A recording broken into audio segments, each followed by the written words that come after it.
আর আমার লোভী দৃষ্টিতে এভাবে তাকিয়ে থাকতে দেখে খুব লজ্জা পেল কুয়াশা। আমি সেটা বুঝতে পেরে চোখ সরিয়ে নিলাম। কুয়াশা আমাকে উঠিয়ে ফ্রেশ করতে ওয়াশরুমে নিয়ে আসলো। এখন আমি নিজে নিজেও ফ্রেশ হতে পারি। তারপর আবার কুয়াশা আমার পা মালিশ করা শুরু করলো। ব্রেকফাস্ট করার সময় আমি দেখলাম কুয়াশার কপালটা একপাশ লাল হয়ে আছে। তখন আমি সেই ক্ষতস্থানে ধরার চেষ্টা করতেই কুয়াশা সরে গেল। আমি ভাবলাম গায়ে মেয়ে কি খেয়েছে নাকি খাইনি এখনো। তাই আমি একটা আপেল ওর মুখের দিকে বাড়ালাম। কুয়াশা সেটা মুখে নিল। আমি ভাবলাম একবার ওকে সরি বলা উচিত। আসলে গাইয়া মেয়ে কাল রাতের জন্য। তখনই রুমে আমাদের ফ্যামিলি ডাক্তার আর আমার মা আছে। কুয়াশা ওদের দেখেই আবার আড়ালে চলে যায়। আমি কুয়াশাকে খাইয়ে দিচ্ছিলাম, সেটা আমার মায়ের চোখ এড়ায়নি। ডাক্তারবাবু আমাকে নিজের হাতে খেতে দেখে হাঁ করে থাকে, সাথে আমার মাও।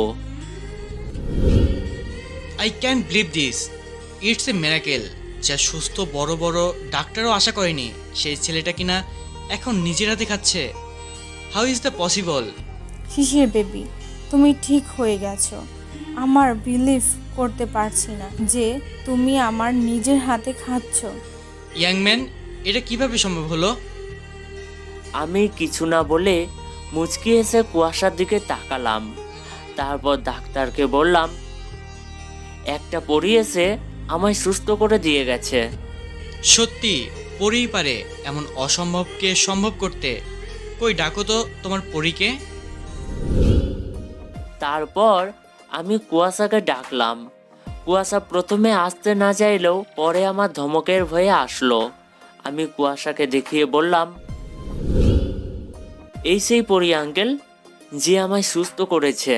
মা, তোমার হাতে কি জাদু আছে? তুমি কি করে পারলে এই কাজটা, যে কাজটা বড় বড় ডাক্তার পায়নি?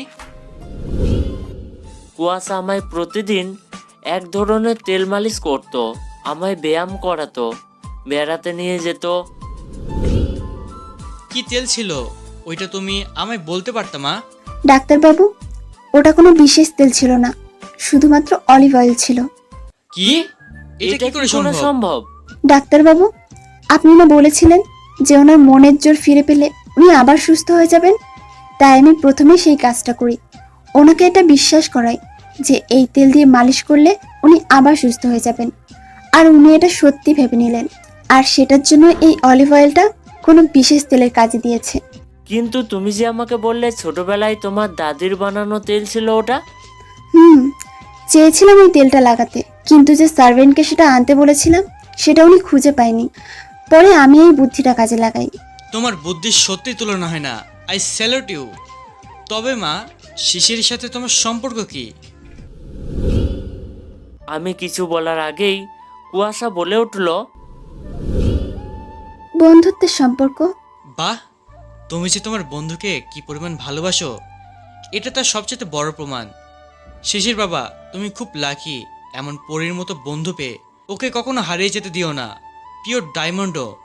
ডাক্তার, আমার ছেলে হাঁটবে না? খুব শীঘ্রই। আজ আসি।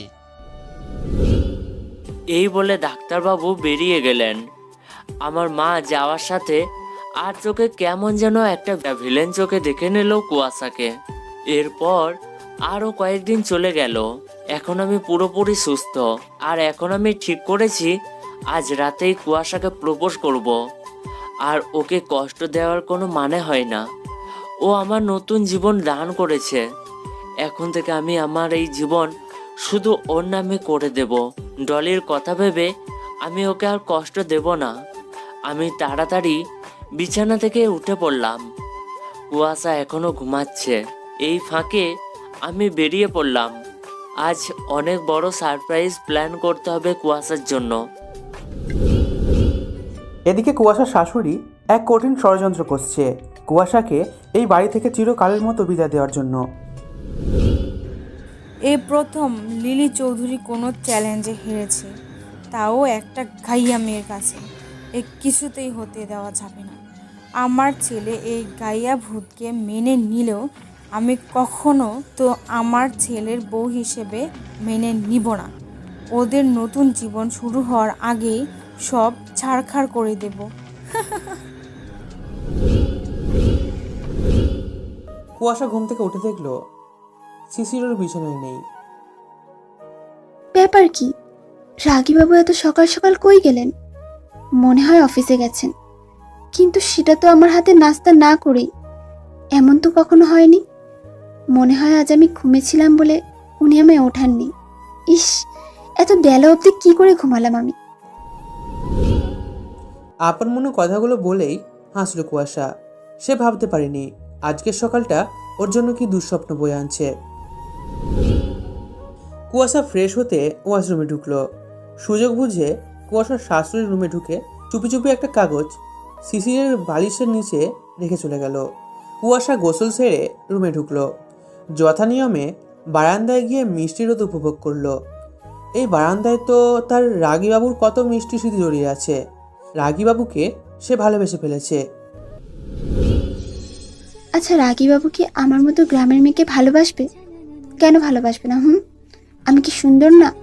আর যদি ভালো নাই বাসতো, তাহলে কি সেদিন রাতে এমন চিৎকার করে জড়িয়ে ধরতো আমায়?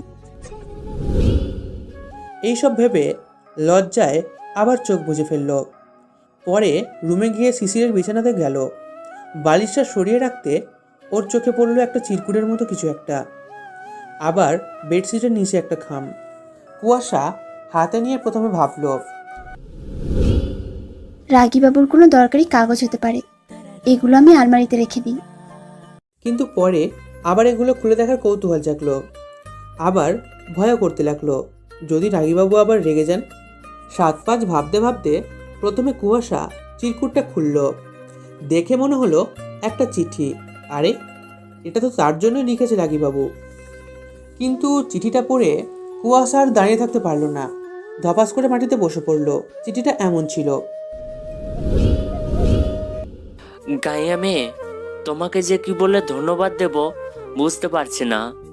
তুমি আমায় আবার সুস্থ করে তুলেছ, তার জন্য আমি তোমার কাছে চিরকৃতজ্ঞ। কিন্তু শুধু ধন্যবাদ দিয়ে শেষ করার মতো লোক আমি না। ভগবান আমাকে যথেষ্ট দিয়েছেন, এই জন্য তোমায় আমার সিগনেচার করা ব্ল্যাঙ্ক চেক দিলাম। তোমার ইচ্ছা মতো সংসার বসিয়ে যে কোনো ব্যাংক থেকে টাকা নিয়ে নিও।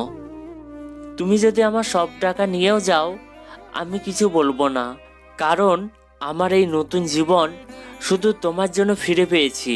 তাই যত টাকা তোমাকে দিই না কেন ততই কম। তুমি জানো আমি এখন সুস্থ হয়ে গেছি বলে ডলি আবার আমার কাছে ফিরে এসেছে। আমি এখন তার কাছে যাচ্ছি। খুব শীঘ্রই আমরা বিয়ে করব। আর এই সব সম্ভব হয়েছে শুধু তোমার জন্য। ওয়ান্স এগেন থ্যাঙ্কস এ লট। আশা করি যেখানেই যাও ভালো থাকবে। আর হ্যাঁ, আমার আর ডলির সুখের সংসারে নজর দিও না, কেমন? পারলে আমাকে ভুলে যেও। ভালো থেকো। ইতি তোমার রাগীবাবু। যে মেয়ে নিজের স্বার্থের জন্য আপনাকে বিপদে রেখে চলে গিয়েছিল, আপনি আবার তার হাত ধরেছেন। কি করে পারলেন আপনি রাগীবাবু? কি করে? তাহলে এতদিন যে আমার প্রতি মায়া দেখালেন, সেগুলো কি শুধুই অভিনয় ছিল? শুধুই কি অভিনয়? আমি জানি আমার মতো গ্রাম্য মেয়ে আপনার মতো রাজকুমারের ভালোবাসা পাওয়ার জন্য জন্মায়নি। কিন্তু আমি কি মানুষ না রাগীবাবু? গ্রাম্য বলে কি আমি মানুষ না? মন ভাঙলে কি আমার কষ্ট হয় না? কেন এমন করলেন রাগীবাবু? কেন এমন করলেন? শুধু একবার বলতেন নিজের জীবন থেকে চলে যেতে, আমি চলে যেতাম। কিন্তু নিজের সুস্থ হওয়ার জন্য আমার সাথে ভালোবাসার মিথ্যে নাটক করার কি খুব দরকার ছিল? আজ যে আমার বুকটা ফেটে যাচ্ছে রাগীবাবু, ঠিক যেমন আপনার ফাটছিল যেদিন মেম সাহেব আপনাকে ছেড়ে চলে গিয়েছিল। সেদিন তো আমি আপনার পাশে থেকে আপনাকে সামলিয়ে নিয়েছিলাম, কিন্তু আজ যে আমার পাশে কেউ নেই, আমি যে আজ খুব একা। তবুও আমি চাই আপনি যেন মেম সাহেবকে বিয়ে করেন। কাউকে ভালোবেসে তাকে না পেলে কেমন কষ্ট হয় সেটা আমি বুঝতে পারছি। আমি চাই না আমার রাগীবাবু, না আমার কেন হতে যাবেন উনি, শিশির বাবু যেন কখনো এমন কষ্ট না পান। আমি চলে যাব রাগীবাবু, চলে যাব আমি। আপনারা আর মেম সাহেবের সুখের সংসারে কোনোদিন নজর দেব না। আমি এত খারাপ না রাগীবাবু, আর আমার ভালো থাকার জন্য টাকা লাগবে না। ভালো থাকার জন্য আপনাকেই দরকার ছিল। আপনি যখন আমার হলেন না, আপনার টাকা দিয়ে আমার কি হবে? কুয়াশা এবার মন শক্ত করে উঠে দাঁড়ালো। আরও একটা খামে দেখলো ডিভোর্স পেপার। সেদিন শিশির যেখানে লুকিয়েছিল আজ কুয়াশা সেখানে খুঁজে পায় খামটা। কুয়াশার চোখের পানিতে ডিভোর্স পেপার ভিজে যায়। এটা আমার ভালোবাসার প্রতিদান রাগী বাবু, ধন্যবাদ। কাপা হাতে কলম তুলে নিল। সাইন করার সময় বারবার চোখের সামনে ভেসে উঠছে শিশিরের সাথে কাটানো সুখের মুহূর্তগুলো, কিন্তু সেগুলো তো সব অভিনয় ছিল। চোখ বন্ধ করে সাইন করে দিল কুয়াশা। তারপর খানিকটা জোরেই বলল, আজ আপনি মুক্ত রাগী বাবু। দীর্ঘ অপেক্ষার পর আজ আপনি চিরমুক্তি পেলেন এই গায়া মেয়ের থেকে। আজ একটা গ্রাম্য মেয়ের সংসারে সমাপ্তি ঘটল। কুয়াশা তার গ্রাম থেকে আনা ছোট্ট ব্যাগটা বের করলো। তারপর একটা চিঠি লিখলো রাগীবাবুর জন্য। শিশিরের বেডের পাশে রেখা একটা ফ্রেম বাঁধানো ছবি ছিল। কুয়াশা সেটার দিকে তাকিয়ে রইল কিছুক্ষণ, তারপর সেটা হাতে নিয়ে বুকে জড়িয়ে ধরলো। ব্যাগে নিয়ে নিল সেটা। রাগীবাবুর একটা স্মৃতি রাখবে সে। এখন ও কোথায় যাবে কিছুই জানে না, শুধু এইটুকু জানে ভাগ্য যেদিকে নিয়ে যাবে ও সেদিকেই যাবে, কিন্তু এই বাড়িতে আর না। ব্যাগটা হাতে নিয়ে উঠে দাঁড়ালো। আরও একবার পেছন ফিরে নিজের বারান্দা আর রুমটাকে দেখে নিল। খুব আপন লাগছে এদের, কিন্তু এগুলোর ওপর তো অন্য কারো অধিকার। কি লাভ শুধু মায়া দেখে? পুরো বাড়িটা আরও একবার দেখে কুয়াশা। বেরিয়ে পড়লো বাসা থেকে। যাওয়ার সময় লিফটে চোখে পড়লো। মনে পড়ে গেল প্রথম দিনের কথা। ও তখন এটাকে ভাষা ভেবেছিল। নিজের বোকামি দেখে নিজেই হেসে উঠল। আসলেই সে একটা গাইয়া।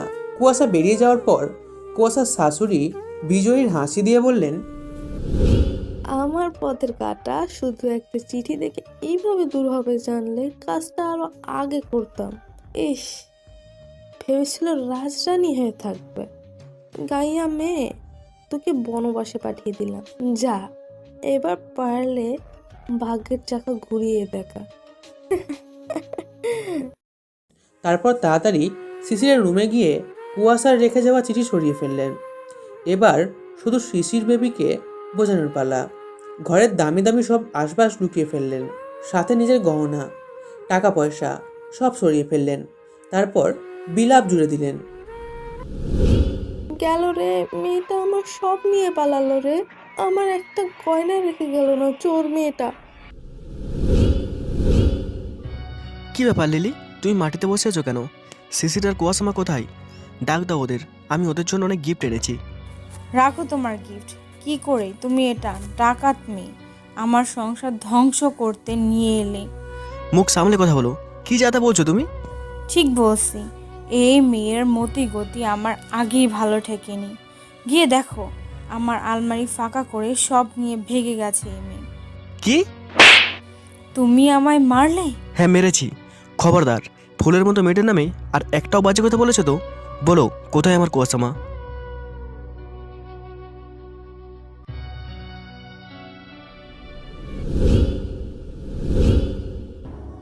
এদিকে শিশির পুরো একটা রিসর্ট বুক করেছে কুয়াশার জন্য, আর বিয়ের মতো করে সাজিয়েছে। শিশির প্রথমে কুয়াশাকে প্রপোজ করবে, তারপর আনুষ্ঠানিকভাবে ওদের বিয়ে হবে, আর নতুন করে ওদের বাসর হবে। সব কিছু রেডি। কুয়াশার জন্য অনেক শপিং করেছে। তখনই ও ফোনে শুনলো ওর বাবা ফিরেছে। শিশির ভাবলো আজ বাবাও এসব দেখে সারপ্রাইজ হয়ে যাবে, কিন্তু শিশির জানে না ওর জন্য কি সারপ্রাইজ অপেক্ষা করে আছে বাসায়। শিশির তাড়াতাড়ি বাসায় ঢুকলো, আর ঢুকতেই কুয়াশার নাম ধরে ডাকতে লাগলো। তখনই হলরুমে নিজের বাবাকে দেখতে পেল। সে দৌড়ে গিয়ে বাবাকে জড়িয়ে ধরলো, কিন্তু বাবা ওকে ধরে কাঁদতে লাগলেন। শিশির অবাক হয়। শিশিরের বাবা কিছু বলার আগে শিশির বাবাকে সব বলে, অ্যাক্সিডেন্ট থেকে শুরু করে শেষ পর্যন্ত। এটাও বলে সে আজ কুয়াশার জন্য অনেকগুলো সারপ্রাইজ প্ল্যান করেছে। শিশিরের বাবা চোখ মুছে বললেন, যার জন্য এত কিছু করলে সেই তো নেই। মানে কি বলছো পাপাই? আমি বুঝছি, এই গাইয়াটা আমার সব কিছু চুরি করে পালিয়েছে। নেভার, না, এটা কিছুতেই হতে পারে না বাবা। আমার কুয়াশা এমন মেয়ে না, ও আমাকে অনেক ভালোবাসে। ও আমাকে ছেড়ে যেতে পারে না, কিছুতেই না। এই বলে শিশির জ্ঞান হারালো।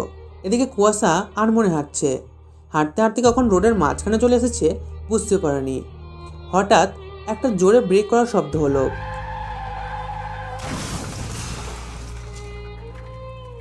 এরপর সব নিস্তব্ধ। লোকজন ছুটে এসে বলছে সাংঘাতিক অ্যাক্সিডেন্ট, মনে হয় এই মেয়ে আর বেঁচে নেই। রাস্তাটায় রক্তে ছড়াছড়ি, লোকজন এদিক সেদিক ছোটাছুটি করছে, আর কুয়াশা শুধু করুণ সুরে রাগীবাবু রাগীবাবু জপ করছে। রাগি বাবু, রাগি বাবু। তারপর হঠাৎ কুয়াশা চোখ বন্ধ করে ফেলল। তখনই শিশির চিৎকার দিয়ে বিছানায় উঠে বসলো। ওরে বাবা, মা পাশেই বসে আছিল। ওর জ্ঞান ফিরেছে দেখে খুশি হলেন, কিন্তু শিশির কিছুতেই শান্ত হচ্ছে না। সে শুধু এক নাগারে কুয়াশার নাম নিচ্ছে, মিস্টার মুখার্জি। ছেলেকে শান্ত করার বৃথাই চেষ্টা করছেন। শিশিরের মা একপাশে চুপচাপ দাঁড়িয়ে আছে। শিশির উত্তেজিত হয়ে পড়ল। বাবাই, আমার কুয়াশা বিপদে আছে, ও আমাকে ডাকছে, আমাকে ওর কাছে যেতেই হবে।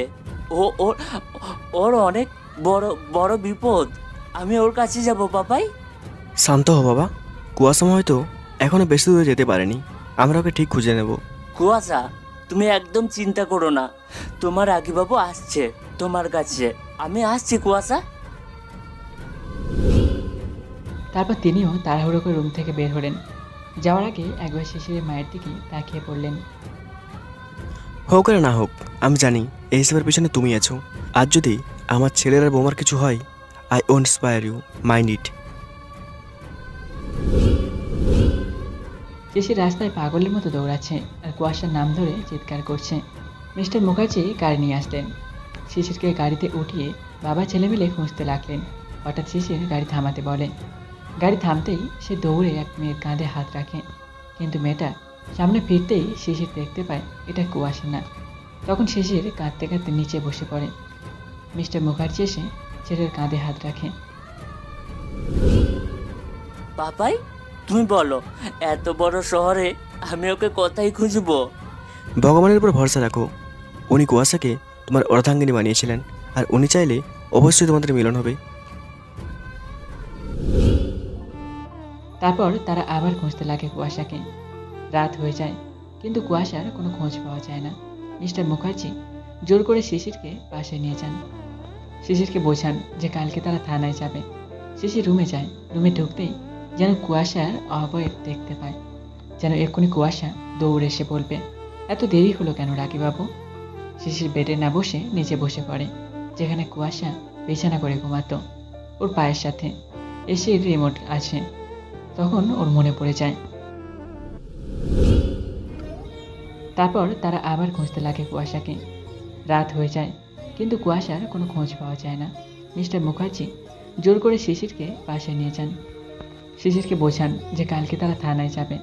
শিশির রুমে যায়। রুমে ঢুকতেই যেন কুয়াশার অবয়ব দেখতে পায়, যেন এক্ষুনি কুয়াশা দৌড়ে এসে বলবে, এত দেরি হলো কেন রাগীবাবু? শিশির বেডে না বসে নিচে বসে পড়ে, যেখানে কুয়াশা বিছানা করে ঘুমাতো। ওর পায়ের সাথে এসির রিমোট আছে। তখন ওর মনে পড়ে যায়। রাগি বাবু, এটা কি টিভির রিমোট? গাইয়া মেয়ে, তোমায় নিয়ে যে কি করি, এটা এসি রিমোট।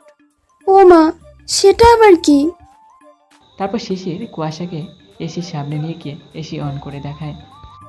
বাবা, রাগি বাবু, এই বাক্সের মতো জিনিস থেকে তো অনেক ঠান্ডা বাতাস বের হচ্ছে।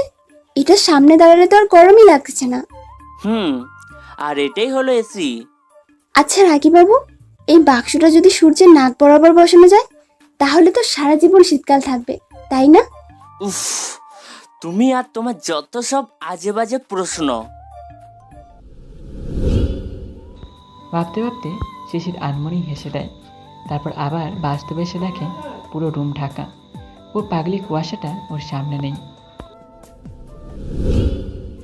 কুয়াশা, প্লিজ ফিরে এসো। আমি আমি আর কখনো রাগ করব না।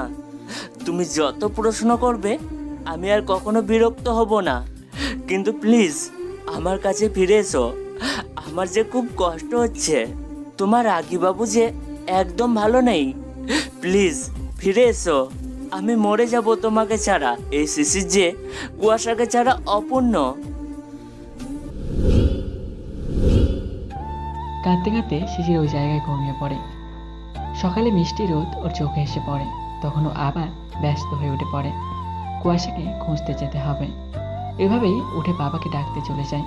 ওর বাবা ডাইনিংয়ে অন্যমনস্ক হয়ে বসেছিলেন। শিশির তাড়াতাড়ি ওনার সামনে যায়।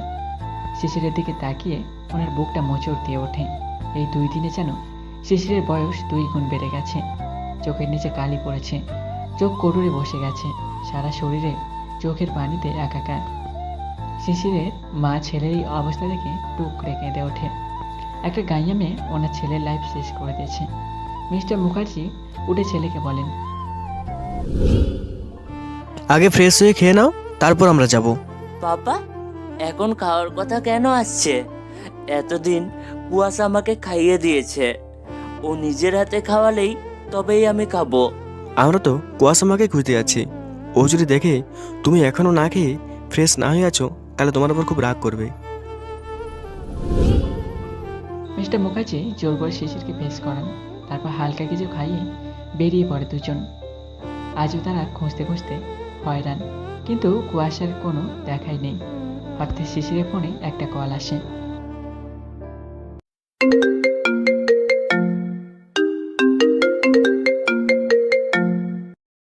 শিশির দেখে শিশিরের বাসার ফ্যামিলির ডাক্তার আঙ্কেল ফোন দিয়েছে।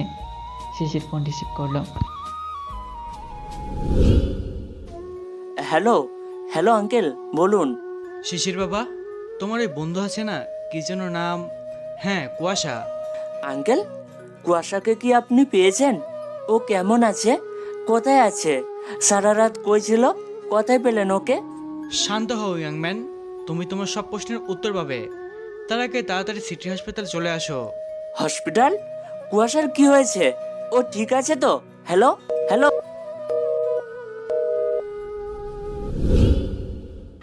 পাপাই, কুয়াশার খোঁজ পেয়েছি। ও হসপিটালে আছে। তাড়াতাড়ি চলো। আধ ঘন্টার মধ্যে ওরা সিটি হসপিটালে পৌঁছায়।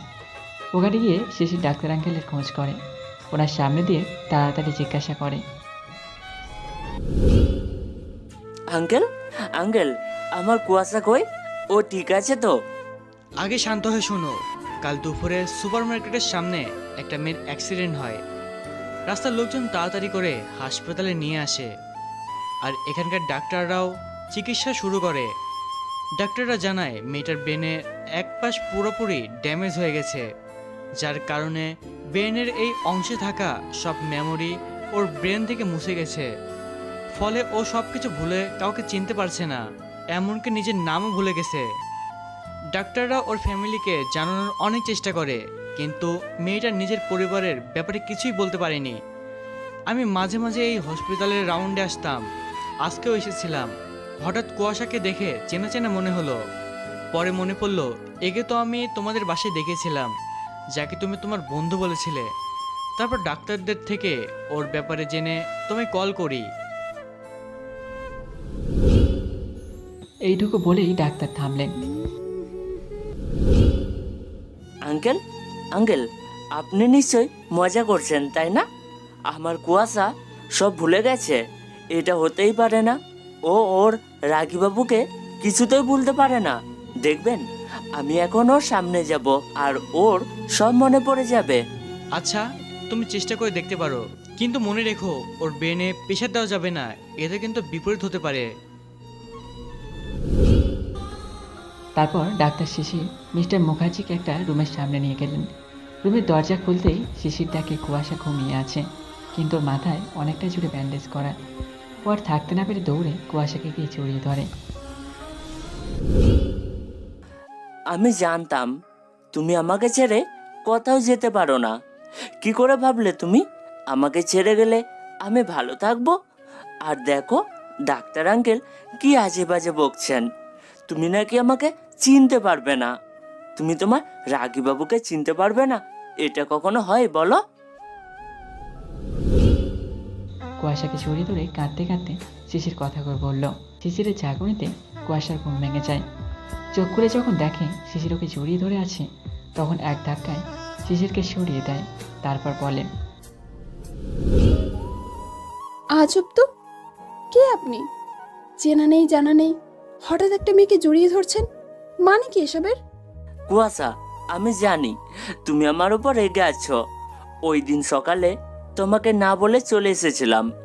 তুমি আমাকে যা শাস্তি দেবে আমি মেনে নেব, কিন্তু প্লিজ এইভাবে কথা বলো না। কি যাতা বকছেন? আর কুয়াশা কি? আমি আপনার উপর রাগ করতে যাব কেন? আমি তো আপনাকে আজই প্রথম দেখলাম। কুয়াশার কথায় শিশির ও মিস্টার মুখার্জি দুজনেই স্তব্ধ হয়ে যায়। মিস্টার মুখার্জি এগিয়ে গিয়ে বললেন, কুয়াশামা, ঠান্ডা মাথায় মনে করার চেষ্টা করো। তুমি সত্যি আমাকে চিনতে পারছো না? আমাকে দেখো, আমি তোমার বাবা আর ও তোমার বর। দেখুন, আপনারা তখন থেকে আজে বাজে বকছেন। আজই আপনাদের সাথে আমার প্রথম দেখা, আর আপনারা আমাকে এত কিছু বানিয়ে ফেললেন। আজব। শিশির এবার রেগে কুয়াশার খুব কাছে গিয়ে আবার ওকে চেপে ধরে ঝাঁকাতে রাখে আর বারবার জিজ্ঞাসা করে, কুয়াশা, তুমি তোমার রাগীবাবুকে চিনতে পারছো না? এই হতে পারে না। তুমি আমাকে ভুলে যেতে পারো না, কিছুতেই না। মনে করার চেষ্টা করো, 8 মাস আগে তোমাদের গ্রামে আমাদের বিয়ে হয়েছিল। বাবার জীবন বাঁচিয়েছিলে তুমি। তোমাকে নিয়ে আমরা শহরে আসি। আমি তখন ডলিকে ভালোবাসতাম। তারপর আমার অ্যাক্সিডেন্ট, আমি প্যারালাইজড হয়ে যাই। তুমি আমায় সুস্থ করে তোলো। কিছুই কি তোমার মনে নেই? কিচ্ছু মনে পড়ছে না তোমার? কি করছো ইয়াংম্যান? ওকে এইভাবে প্রেশার দিলে ও তো পার্মানেন্টলি সব ভুলে যাবে। তাহলে আমি কি করব এখন আঙ্কেল? তোমাকে অন্য উপায়ে এর মেমোরি ফিরিয়ে আনতে হবে। কিন্তু একে প্লিজ প্রেশার দিবে না। তুমি ওকে বাসায় নিয়ে যাও। হয়তো বাসায় থাকলে তোমাদের একসঙ্গে কাটানোর জায়গাগুলো দেখে ওর মেমোরি ফিরে আসতে পারে। কিন্তু কখন হবে সেটা? সেটা আমি জানি না বাবা। হতে পারে 1 মাস, 1 বছর অথবা 1 জীবন। সেটা তোমার উপর ডিপেন্ড করে। ও যেমন তোমার কেসে অসম্ভবকে সম্ভব করে তোমায় সুস্থ করে তুলেছে। Now it's your turn. এবার তুমি তার প্রতিদান ফিরিয়ে দাও ওকে। তোমাদের ভালোবাসা জয়ী হোক। Good luck young man.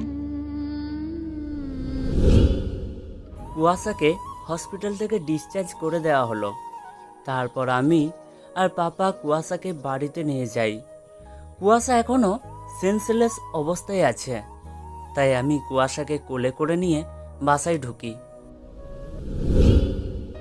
এইদিকে কুয়াশা ফিরে এসেছে দেখে কুয়াশার শাশুড়ির হাসি মুখটা নিমেষে অন্ধকার হয়ে যায় এবং সেটা কুয়াশার শ্বশুরের চোখে এড়ায় না। শিশির কুয়াশাকে নিয়ে রুমে চলে গেল।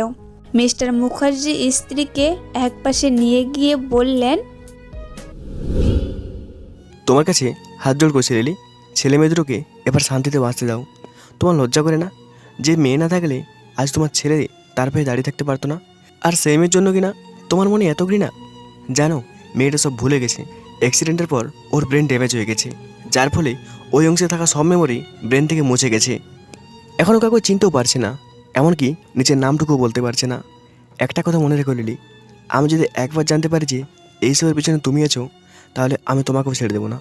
শুধু কুয়াশাময় স্মৃতি ফেরার অপেক্ষা। Mind it. এই বলে উনি ভিতরে চলে যান। কুয়াশার শাশুড়ি মুচকি হেসে মনে মনে বলে, কুয়াশা বেঁচে থাকলে তবেই তো ওর স্মৃতি ফিরবে।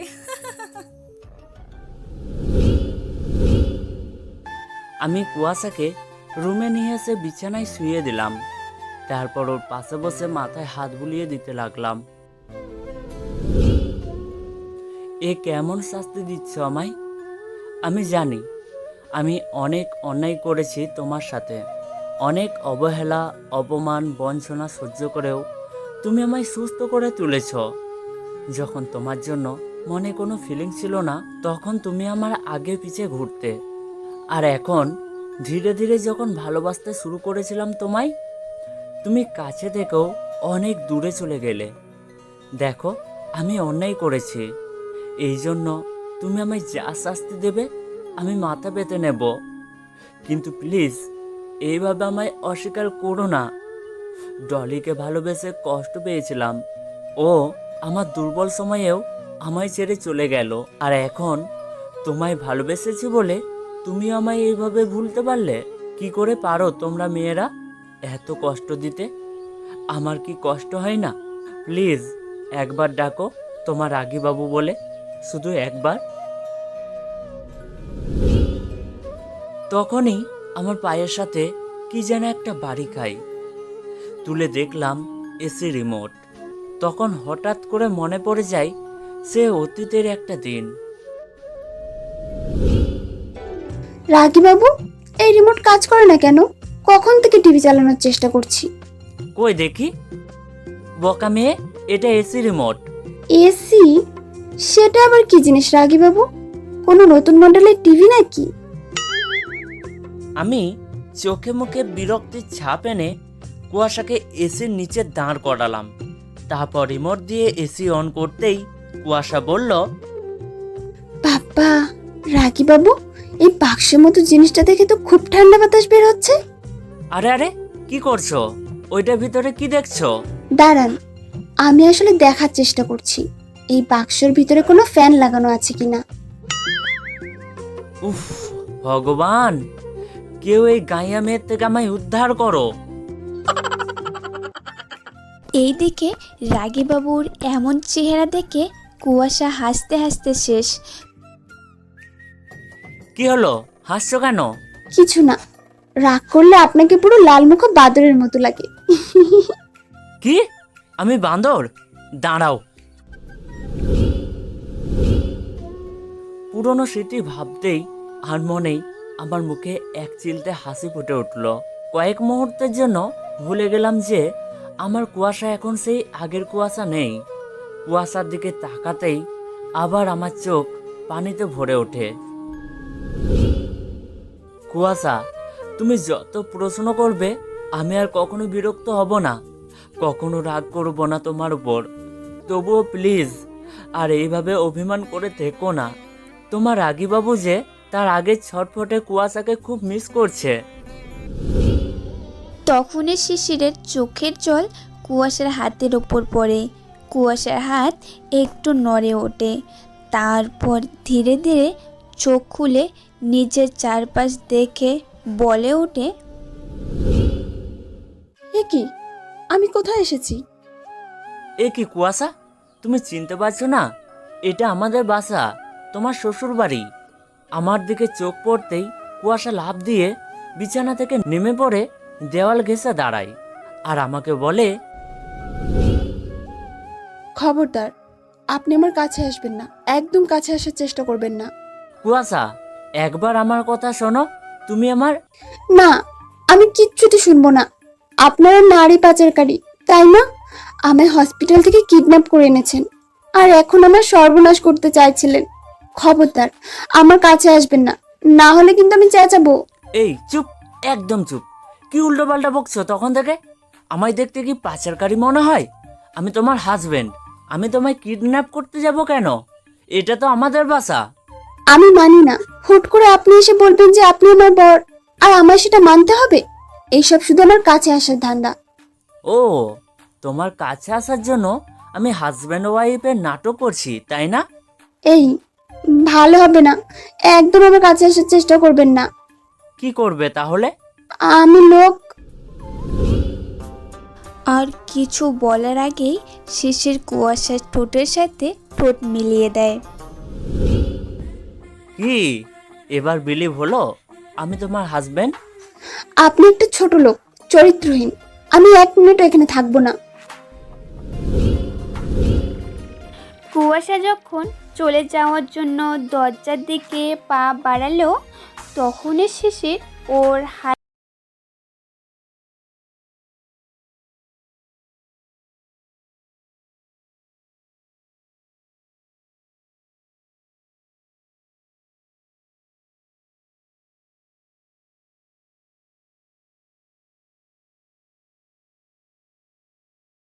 সেটা আমি বুঝি না।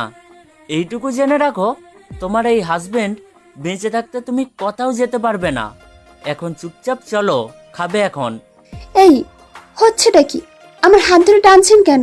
আমি এক্ষুনি এখান থেকে চলে যাব, সেটা যেভাবে হোক। শিশির কুয়াশার আর কোনো কথাই কানে তুলল না, ওকে খাটের নিচে বসিয়ে দিল। তারপর সার্ভেন্টকে কল দিল, খাবার আনতে বলল। কিছুক্ষণ পর সার্ভেন্ট খাবার নিয়ে রুমে এলো। শিশির ওকে ইশারায় চলে যেতে বলল।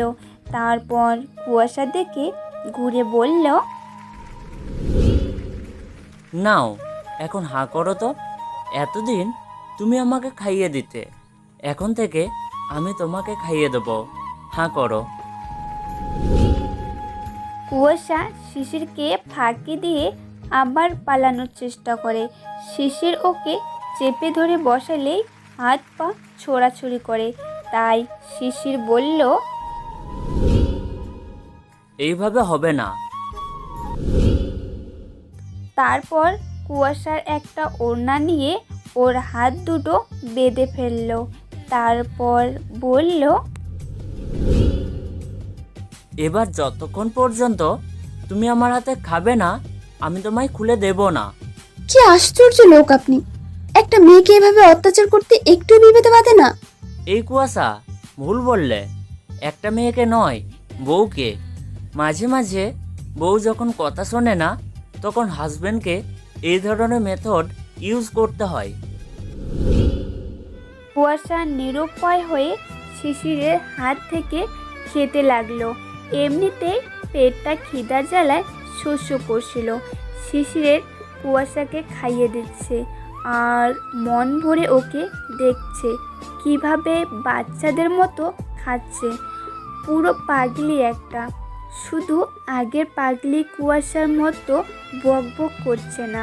খাওয়ার শেষে কুয়াশা ঘুমিয়ে পড়ল আর শিশিরও ওর পাশেই ঘুমিয়ে পড়ল। এটা কুয়াশার পালানোর একটা ফন্দি। আর চোখে দেখলো শিশির গভীর ঘুমে তলিয়ে আছে।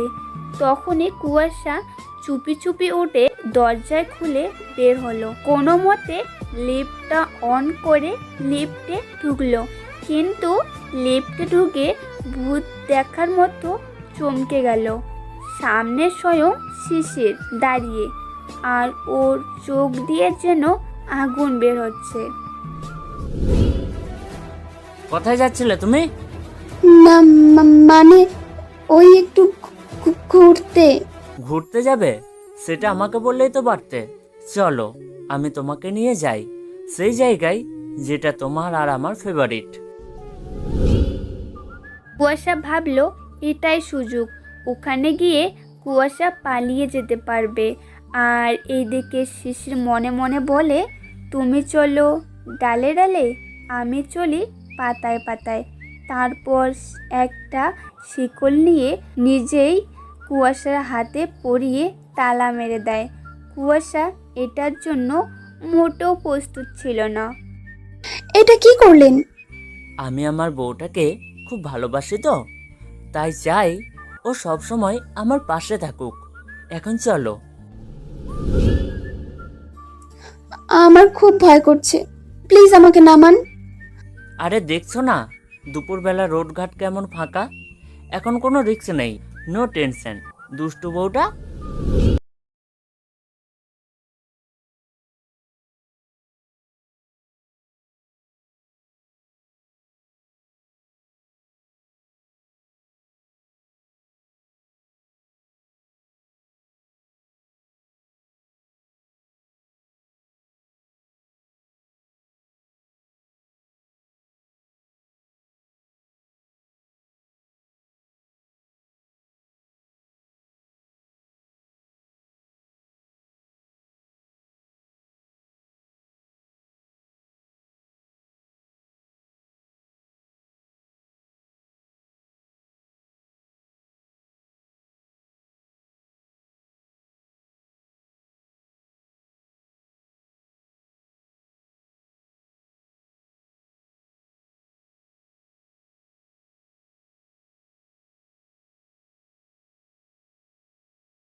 দেব। তারপর শিশির কুয়াশাকে নিয়ে হতাশ হয়ে বাসায় ফিরে আসে। কুয়াশা ফ্রেশ হতে ওয়াশরুমে ঢোকে। এই দেখে শিশির চিন্তায় পড়ে যায়, কুয়াশা কি আর কখনো স্মৃতি ফিরবে না? এইদিকে কিচেনের সার্ভেন্টরা কিচেনের রাতের খাবার তৈরি করে রেখেছে। একজন সার্ভেন্ট কুয়াশার খাবারটা প্লেটে বের করে রাখে। তারপর তারা যে যার বাসায় চলে যায়। কুয়াশার শাশুড়ি সুযোগ বুঝে কিচেনে ঢোকে আর কুয়াশার খাবারের প্লেটটা উল্টিয়ে ওতে একটা তরল মিশিয়ে দেয়, যে তরলের বোতলে গায়ে লেখা ছিল স্লো পয়জন। কুয়াশার শাশুড়ি বোতলটা নিয়ে আবার চলে যায়।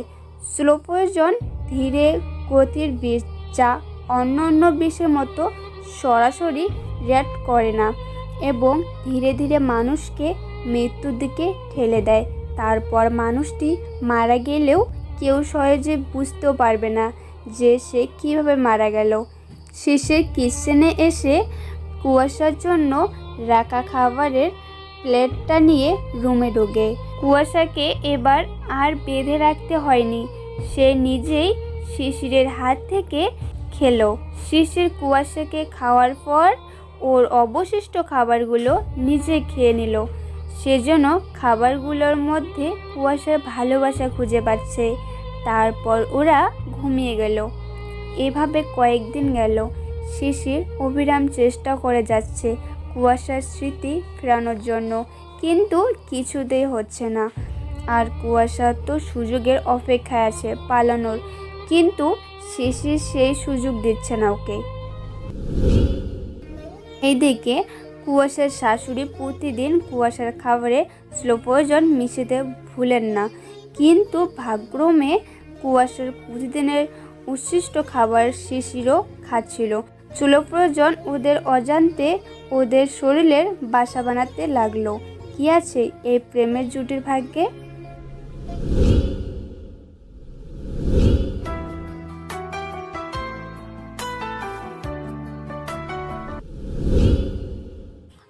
শিশির কোথাও একটা বেরিয়েছে আর কুয়াশা বারান্দায় দাঁড়িয়ে আছে।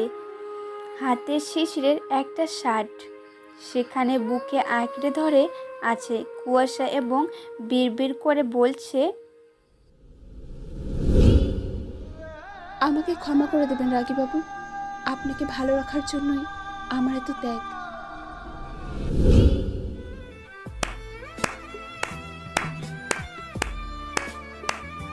পেছন থেকে কারো তালি দেওয়ার আওয়াজ শুনে কুয়াশা ভয়ে পিছনে ঘুরে তাকিয়ে চমকে যায়। শিশির দাঁড়িয়ে হাত তালি দিচ্ছে। কে বলেছে তুমি গাইয়া মেয়ে? তুমি তো দারুণ অ্যাক্ট্রেস। বাহ, আমি জীবনেও এত ভালো অভিনেত্রী দেখিনি। Heads off to you. কুয়াশা শিশিরকে দেখে তাড়াতাড়ি জামাটা এক পাশে ফেলে দিয়ে আমতা আমতা করে বলে, কি কি কি যাতা বলছেন আপনি? না, তোমার একটু প্রশংসা করলাম। এখনো মাথায় ঢুকছে না যে একটা ইন্টার পাস মেয়ে কি করে এত নিখুঁতভাবে স্মৃতি হারিয়ে যাওয়ার অভিনয় করলো। ওয়াও! কি যাতা বলছেন আপনি? মানে খুব সোজা, তুমি ধরা পড়ে গেছো। তুমি পুরোপুরি নর্মাল।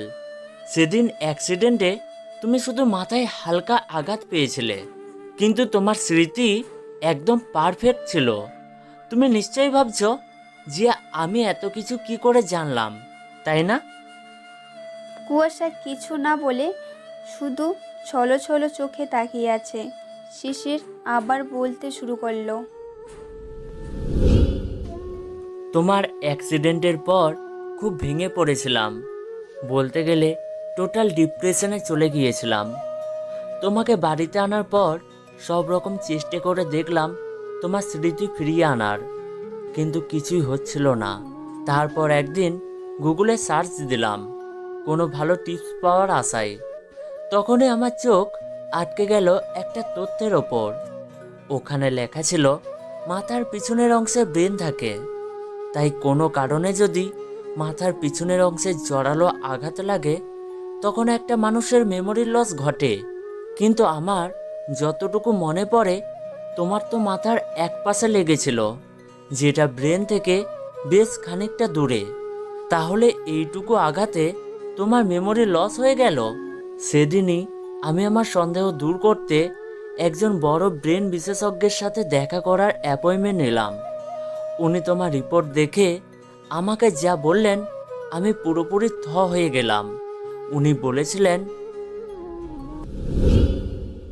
এই পেশেন্টের যে স্থানে আঘাত লেগেছে সেটা তো মেমোরি লস হওয়ার পুরোপুরি ইম্পসিবল। মেমোরি লস কেন? এই আঘাতে কোনো রকম ব্যাড ইফেক্টই নেই। কয়েক সপ্তাহ বেড রেস্ট নিলেই উনি পুরোপুরি সুস্থ হয়ে যাবেন। আপনারা নিশ্চয়ই কোথাও ভুল আছে মিস্টার শিশির। সেদিনই অনেক বড় ধাক্কা খাই, তবুও মন থেকে পুরোপুরি মেনে নিতে পারিনি। তুমি অভিনয় করছো, কিন্তু তোমার কয়েকটা কারণ সেটা স্পষ্ট প্রমাণ করে দেয়। সেদিন যখন তোমায় পার্কে নিয়ে যাই, ওই বাচ্চাগুলোর সাথে খারাপ ব্যবহার করার সময় তোমার চোখ জলে ভরে উঠেছিল। পরে বাচ্চাদের চকলেট দেওয়ার সময় তুমি দেখলে যখনই আমি একটু আড়াল হয়েছি তুমি তোমার চোখ মুছছিলে। সেটা আমি আমাদের গাড়ির লুকিং গ্লাসে দেখে নিয়েছিলাম। যদি তুমি বাচ্চাদের নাই চিনতে তাহলে ওদেরকে বকা দিয়ে তোমার খারাপ লাগতো না। তার কিছুদিন পর আমি বারান্দায় ছিলাম, তুমি বেডের ওপর বসে কি যেন করছিলে। আমি আমাদের রুমের সব জায়গায় সিসিটিভি ক্যামেরা লাগিয়েছিলাম যাতে তোমার আচরণগুলো খেয়াল রাখতে পারি। তুমি ঘুমানোর পর সব ভিডিও ক্লিপ চেক করতাম। যখন আমি বারান্দায় ছিলাম তখন তুমি রুমে ছিলে, আর সিসি ক্যামেরা তোমায় খুব সুন্দর করে ভিডিও করছিল। হঠাৎ তোমার হাত লেগে বেডের পাশে থাকা আমার একটা ছবি পড়ে যেতে লাগে, আর তুমি সেটা সাথে সাথেই ধরে ফেলো আর হাতে নিয়ে খুব আদর করে চুমু খেয়ে আগের জায়গায় রেখে দিলে। এইভাবে প্রতিদিন আমি অফিসে যাওয়ার পর তুমি আমার ছবিটার সাথে কথা বলতে আর কত চুমু খেতে তার হিসাব নেই। আমি যাওয়ার পর আমার প্রত্যেকটা জিনিস খুব স্নেহের সাথে গুছিয়ে রাখতে, ঠিক যেমন আগে রাখতে। তোমার মনে পড়ে একদিন অফিসে যাওয়ার সময় আমি ইচ্ছে করেই ঘড়ি খুঁজতে লাগলাম, আর তুমি আমার ড্রয়ার থেকে ঘড়ি এনে দিলে। ড্রয়ারে ঘড়ি কোন জায়গায় থাকে সেটা শুধুমাত্র আগের কুয়াশা জানতো। সেটা তোমায় জিজ্ঞাসা করতেই তুমি প্রসঙ্গ বদলে দিয়েছিলে, কিন্তু আমি ঠিকই বুঝেছিলাম তুমি মনে মনে অনেক ভয় পেয়ে গিয়েছিলে। এছাড়াও আমি যখন প্রতিদিন তোমায় নিজের হাতে খাইয়ে দিতাম তোমার চোখ তখনও ছলছল করত। আমি দেখেও না দেখার ভান করতাম। অনেক ইচ্ছে ছিল জানার যে কেন তুমি এইভাবে আমায় ঠকাচ্ছ। নিজেও যখন আমায় ভালোবাসো তাহলে কেন এই লুকোচুরি খেলা? তাই আজ আমি আমাদের ফ্যামিলি ডাক্তার আঙ্কেলের কাছে যাই। আমি জানি আমার সব প্রশ্নের উত্তর উনি দিতে পারবেন। উনিই তো মিথ্যা বলেছিলেন আমাদের যে তোমার স্মৃতি হারিয়ে গেছে, তাই ওনাকে গিয়ে ধরলাম। শেষে উনি বাধ্য হয়ে আমাকে যা বললেন সেটা শোনার আগে যদি আমার মৃত্যু হতো তাহলে অনেক ভালো হতো, কারণ সেটা জানার পর আমি প্রতিক্ষণে মৃত্যু যন্ত্রণা উপভোগ করছি। জানতে চাও উনি কি বলেছেন? তাহলে শোনো। তুমি আমাদের সার্ভেন্ট জহিরকে ভালোবাসো এবং যখন থেকে আমার অ্যাক্সিডেন্ট হয়েছিল তখন থেকে তোমাদের এই অবৈধ সম্পর্ক চলছিল। তুমি আর জহির শুধু একটা সুযোগের অপেক্ষায় ছিলে এখান থেকে পালিয়ে যাওয়ার, কিন্তু জহিরের কাছে তেমন টাকা ছিল না, তাই সে তোমাকে দিয়ে সেদিন মায়ের সব টাকা পয়সা শাড়ি গহনা চুরি করায় আর তোমরা পালিয়ে যাও। তারপর ভাগ্যক্রমে জহির একা চলে যায় আর তুমি অসহায় হয়ে ঘুরতে থাকো। তারপর তোমার অ্যাক্সিডেন্ট হয়। আমাদের ডাক্তার আঙ্কেলকে তুমি অনেক টাকা লোভ দেখিয়ে এতগুলো মিথ্যে বলাও আর আবার আমার জীবনে ফিরে আসো।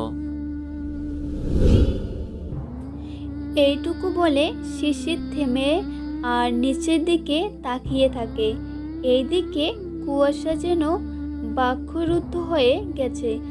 ডাক্তারবাবু এত বড় মিথ্যা বললেন? শিশির আবার কুয়াশার দিকে চোখ তুলে তাকায়।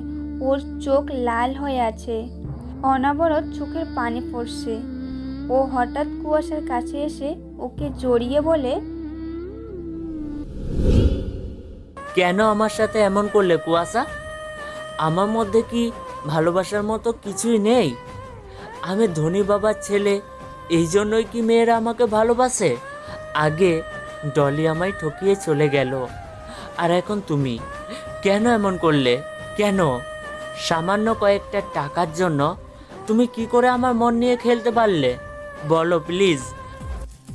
এতক্ষণে কুয়াশার মুখ খুলে বলল, ডলি ম্যাডাম কি আপনার কাছে ফিরে আসেনি?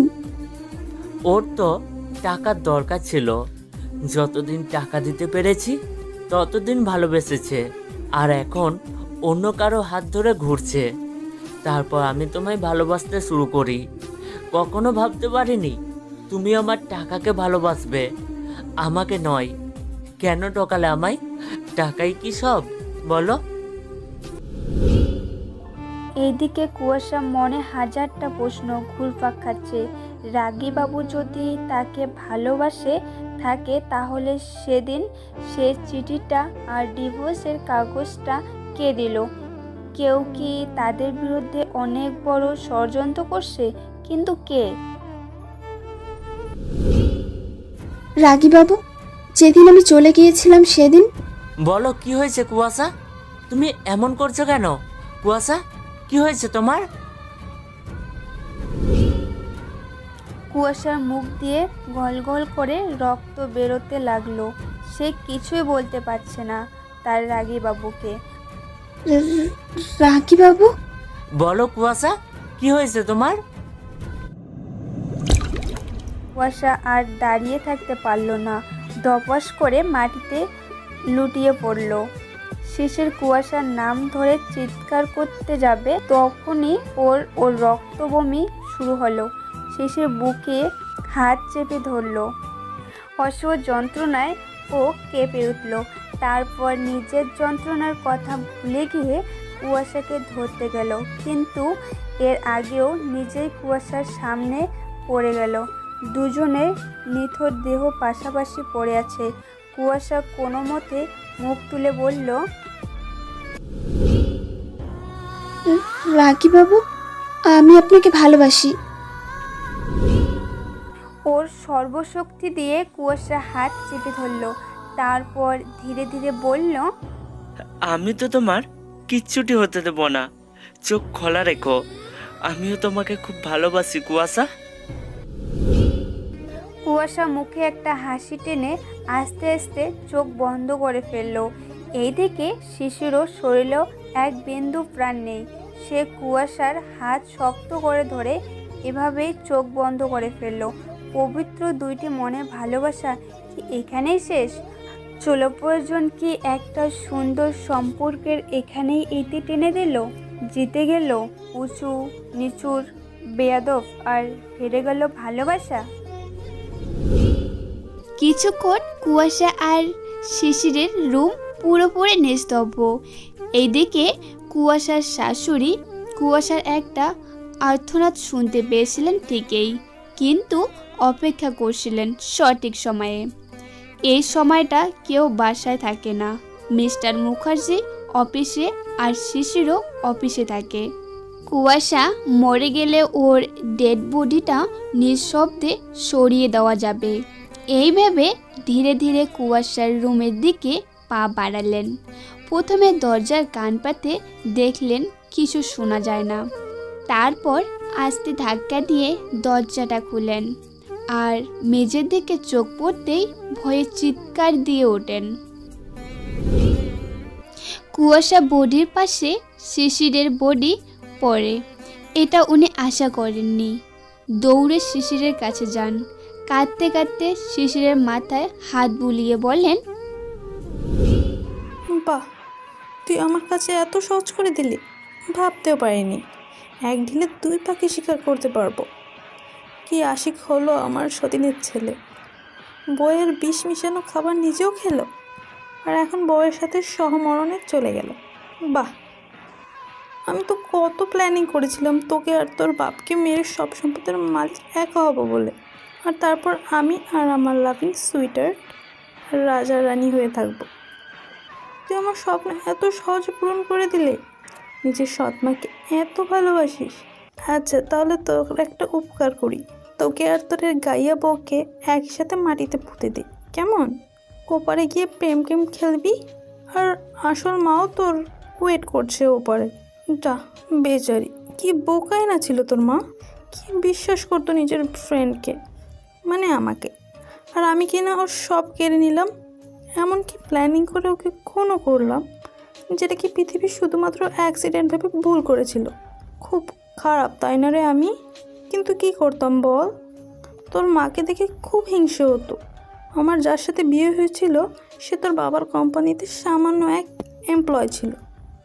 অভাবের সংসারে কম্প্রোমাইজ করতে করতে বিরক্ত হয়ে গেছিলাম। আর এদিকে তোর মা রাজরানী হয়ে থাকতো, হাজারটা সার্ভেন্ট তোর মায়ের আশেপাশে ঘুরঘুর করতো। জাস্ট সহ্য হতো না আমার, তাই নিজেই নিজের বরকে খুন করে তোর মায়ের সংসারে আশ্রয় চেয়ে ঢুকলাম। তোর মাও খুব সহজ আর সরল ছিল, ঠিক তোর গাইয়া বউয়ের মতো। তাকে মেরে দিয়ে বসের জায়গা দখল করে বসি, আর তোর সাথে এতদিন ভালো মা হওয়ার অভিনয় করি। Master mind. চল, এবার তোদের টাইম হয়ে গেছে। শিশির আর কুয়াশার শরীর টানতে টানতে বাইরে নিয়ে আসে। তখনই মিস্টার মুখার্জি এসে হাজির হন। ওনাকে দেখতেই শিশিরের মা মরা কান্না জুড়ে দেন। এ আমার কি সর্বনাশ হলো, দেখো আমার ছেলেটা আমাকে রেখে না ফেরার দেশে চলে গেল। শিশিরের বাবা তাড়াতাড়ি ওদের অ্যাম্বুলেন্স করে হসপিটালে পাঠিয়ে দেন। দুজনকে আইসিইউতে শিফট করা হয়। অক্সিজেন মাস্ক লাগিয়ে ওদের শরীর থেকে বিষ বের করার পুরো চেষ্টা করছে ডাক্তাররা। মিস্টার মুখার্জি মুক্তির মতো দাঁড়িয়ে আছেন, আর শিশিরের মা কান্না করা অভিনয় করছে। কিছুক্ষণ পর ডাক্তার বের হলেন। মিস্টার অ্যান্ড মিসেস, শিশিরের বাড়ির লোক কে আছেন? জি আমি। বলুন, ওরা ঠিক আছে তো? দেখুন, প্রথমে আমি ভেবেছিলাম এটা সুইসাইড কেস, কিন্তু ওদের শরীরে বিষ টেস্ট করার পর আমার ভুল ভাঙলো। ওটা স্লো পয়জন ছিল। একজন সুইসাইড অ্যাটেম্পটকারী কখনো স্লো পয়জন খাবে না, কারণ এটা খুবই ধীর গতিতে কাজ করে। প্রতিদিন খাবারের সাথে এই বিষটা খাওয়ানোর পর এই বিষ নিজের রিয়াকশন করে। সো আমি শিওর এটা অ্যাটেম্প টু মার্ডার কেস। কেউ আপনার ছেলে এবং ছেলের বউকে খুন করার চেষ্টা করে, বাট সময় মতো ওনাদের হাসপাতালে নিয়ে আসার কারণে খুনির চেষ্টা বৃথা হয়েছে। Now they are out of danger. Thank you so much doctor. আপনারা চাইলে কিছুক্ষণ পর ওদের সাথে দেখা করতে পারেন। কিছুক্ষণ পর কুয়াশা এবং শিশিরের জ্ঞান ফিরল। ওদের একই রুমে রাখা হয়েছে, কিন্তু আলাদা বেডে। ওরা চোখ খুলে একে অপরকে দেখে তাকিয়ে মুচকি হাসি দিল। তখনই শিশিরের বাবা আর শিশিরের মা রুমে ঢুকলো। শিশির আর কুয়াশার মাথায় হাত বুলিয়ে বলেন, এক মুহূর্তের জন্য মনে হয়েছিল আমি তোমাদের চিরকালের জন্য হারিয়ে ফেললাম, কিন্তু ভগবান আবার আমার ছেলে মেয়ে দুটোকে ফিরিয়ে দিয়েছেন।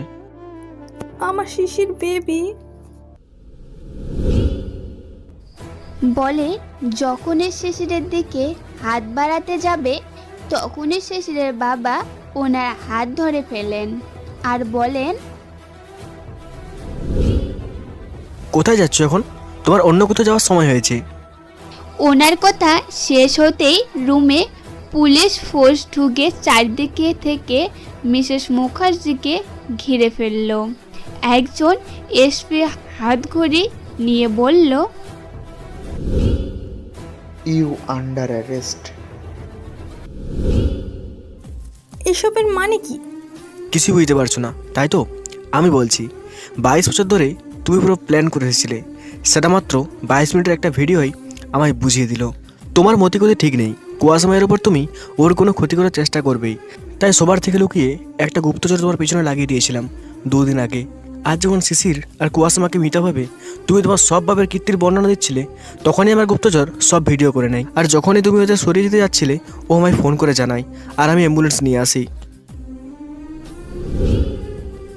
ভিডিওটা সবার সামনে শিশিরের বাবা প্লে করেন। ভিডিওটা দেখে কুয়াশার আর শিশিরের চোখ দিয়ে ঝরঝর করে পানি পড়ছে।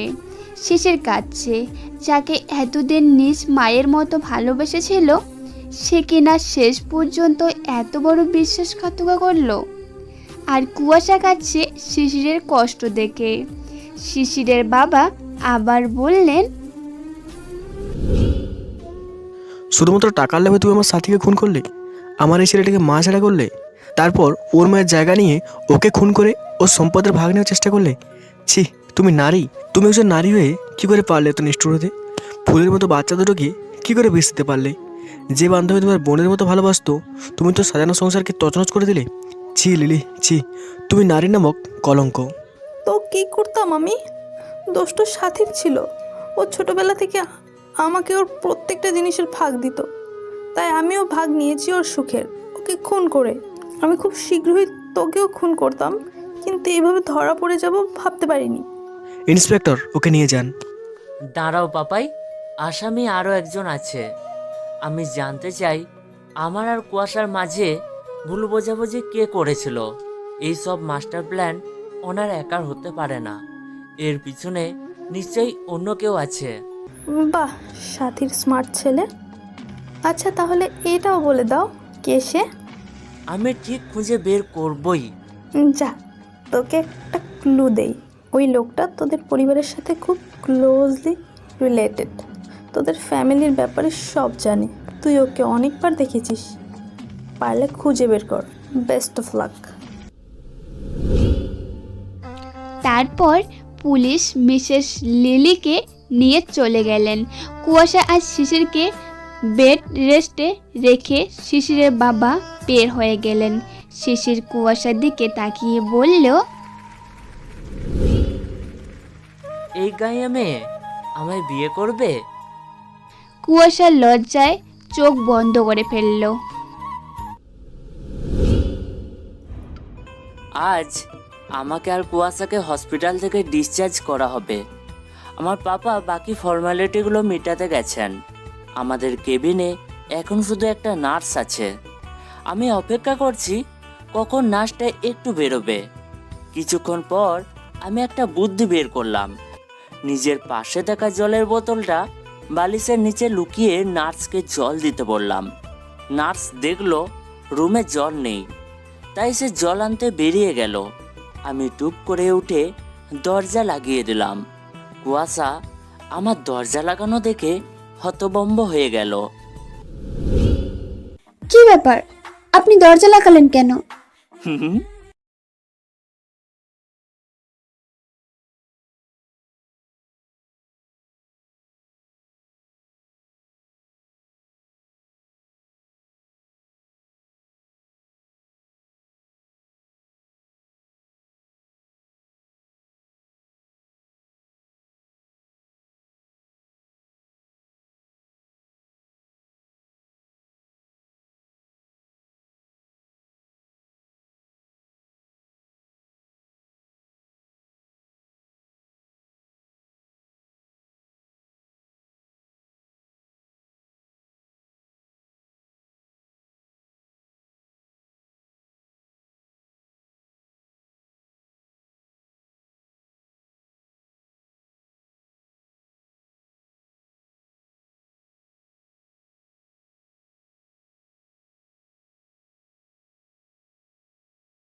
তখনই দরজায় কেউ নক করলো।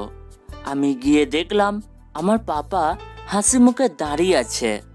ভিতরে ঢুকে জিজ্ঞেস করলো, তোমরা সব গুছিয়ে নিয়েছো তো? হ্যাঁ বাবা। তাহলে চলো এবার বাসায় ফিরে যা। চলো পাপাই। সবাই মিলে গাড়িতে উঠলাম। আমাদের ফ্ল্যাটের সামনে এসে তিনজনে লিফটে উঠলাম। আমাদের 3 তলায় পৌঁছে দেখলাম পুরো বাড়ি অন্ধকার। আমি পাপাকে জিজ্ঞেস করলাম, পাপাই বাড়িতে এমন অন্ধকার কেন? লোডশেডিং হওয়ার তো কথা না। তোমরা দাঁড়াও, কোথায় যাবে না, অন্ধকারে পড়ে যাবে। ঠিক আছে বাবা। 5 মিনিট দাঁড়ানোর পরও যখন কোনো আলো এলো না, কুয়াশা বিরক্ত হয়ে পা বাড়ালো। কারণ গ্রামে ওর অন্ধকারে হাঁটার অভিজ্ঞতা আছে। কিন্তু আমি ভাবলাম কুয়াশা পড়ে যাবে, তাই আমিও লাফিয়ে কুয়াশাকে ধরতে চাইলাম।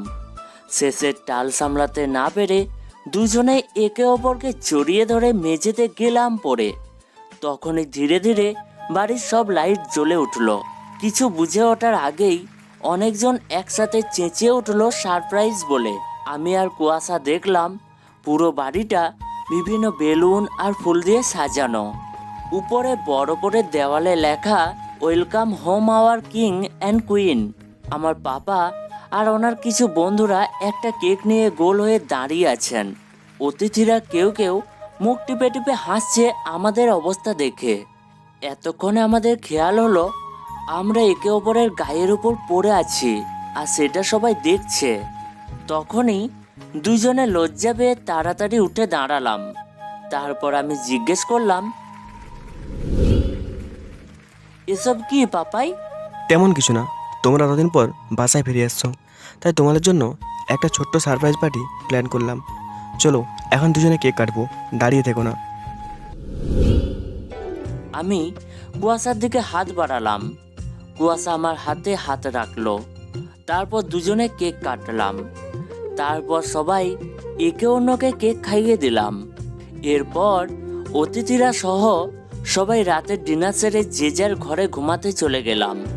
আমি আর কুয়াশা খুব ক্লান্ত ছিলাম বলে শোয়ার সাথে সাথেই ঘুমের দেশে হারিয়ে গেলাম।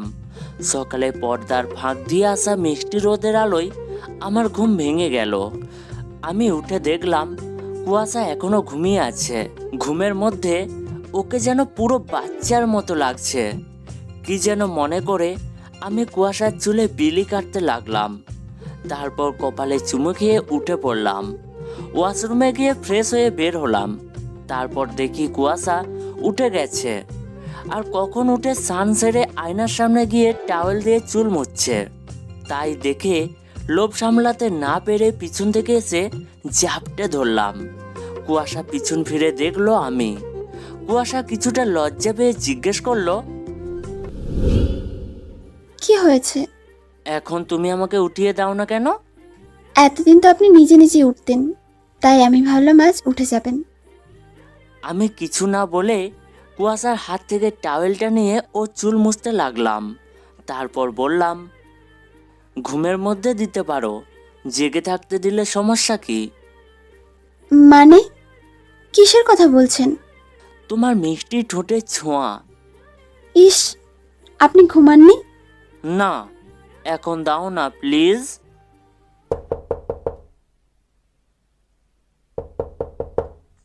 তখনই দরজায় নক পড়ল। সার্ভেন্ট এসে ডাকছে। ধুর, আমি বিরক্ত হয়ে দরজা খুলে দিলাম। কি হয়েছে? বড় স্যার আপনাকে আর ম্যাডামকে নাস্তা খেতে ডাইনিংয়ে ডেকেছেন। ওকে যাও, আসছি। তারপর দুজনে ডাইনিংয়ে গিয়ে দেখলাম পাপা কফি খাচ্ছেন আর এক হাতে পেপার পড়ছেন। আমাদের দেখে হাসি মুখে কুশল বিনিময় করলেন।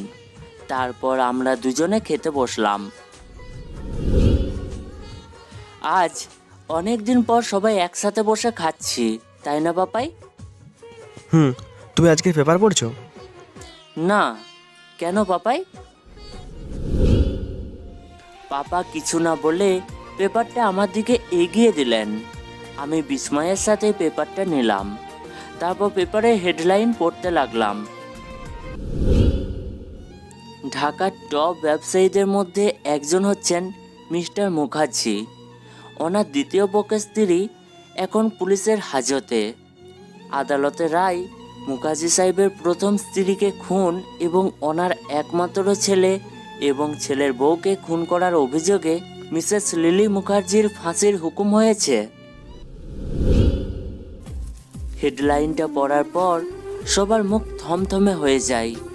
আমি মনে মনে অনেক কষ্ট পেলেও মুখে প্রকাশ করিনি। কুয়াশাও কেমন যেন আপসেট হয়ে যায়। তখনই বাবা মাকে উদ্দেশ্য করে বলে, দেখো বাবা, লিলি ওর কুকুরমের শাস্তি পেয়েছে, ওর জন্য তুমি মন খারাপ করো না। না পাপাই, আমি ওই জঘন্য মহিলার জন্য মন খারাপ করিনি। আমার কষ্ট হচ্ছে যে আমার মায়ের আরও একজন খুনি এখনো আরামে ঘুমাচ্ছে। তাকেও এমন শাস্তি না দেওয়া অবধি আমার শান্তি নেই। বলেই আমি উঠে রুমে চলে যাই আর এসে রুমে এদিক সেদিক পায়চারি করতে লাগলাম। কুয়াশা এসে আমায় ডাকলো। রাগী বাবু, আমি কিছু না বলে কুয়াশাকে জড়িয়ে ধরলাম। আমি কি করব কুয়াশা? টেনশনে আমার মাথা নষ্ট হয়ে যাচ্ছে। কি করব কিছুই বুঝে উঠতে পারছি না। কি করে অপর অপরাধীকে খুঁজে বের করব? রাগী বাবু, আপনি আগে শান্ত হন, তারপর আমরা ঠান্ডা মাথায় এটা নিয়ে আলোচনা করি, কেমন? আচ্ছা চলো বারান্দায় গিয়ে বসি। তারপর আমরা দুজনে বারান্দায় গিয়ে বসলাম। সার্ভেন্টকে বলে 2 কাপ কফি আনিয়ে নিলাম। কফির কাপে চুমুক দিয়ে প্রথমে কুয়াশা বলে উঠল, রাগী বাবু, আমরা কোনো প্রমাণ ছাড়া শুধু সন্দেহর বশে কাউকে অপরাধী ভাবতে পারি না। তাই ঠান্ডাভাবে চিন্তা করে দেখুন আমাদের শত্রুদের কথা। ওই মহিলা যাওয়ার সময় কি ক্লু দিয়ে গিয়েছিল মনে আছে? লোকটা আমাদের খুব পরিচিত কেউ। সে আমাদের বাড়িতে অনেকবার এসেছে, কিন্তু আমাদের পরিচয় লোকজনের তো অভাব নেই। আর বিভিন্ন উপলক্ষে অনেকেই আসে আমাদের বাড়িতে। এইভাবে হবে না রাগী বাবু, আপনাকে গভীরভাবে ভাবতে হবে। অনেকেই বাসায় এসেছে, কিন্তু সেই লোকটার সাথে আপনার সৎ মায়ের সম্পর্ক ছিল, তাই নিশ্চয়ই ওনার সাথে গভীরভাবে কথা বলেছে। এমন কাউকে কি মনে পড়ে আপনার? ভেবে দেখুন। আচ্ছা কুয়াশা, তুমি আমাদের বাড়ি থেকে চলে যাওয়ার পর যখন তোমার অ্যাক্সিডেন্ট হয়, তখন ডাক্তার আঙ্কেল তোমার পক্ষ নিয়ে কেন বলেছিল যে তোমার স্মৃতি হারিয়ে গেছে? আমি ওই দিন বিছানায় আপনার চিঠি পেয়েছিলাম, যেটাতে আপনি আমাকে আপনার জীবন থেকে চলে যেতে বলেছিলেন। আমি তো তখন জানতাম না যে ওটা মা রেখেছিল। ডাক্তারবাবু আমায় হাসপাতালে দেখে আপনাকে বলতে যাচ্ছিল। তখন আমি ওনার পা ধরে অনুরোধ করি যাতে আপনাকে বলে আমি সব ভুলে গেছি, কারণ আমি আপনার আর ডলি ম্যাম সাহেবের মধ্যে বাধা হতে চাইনি।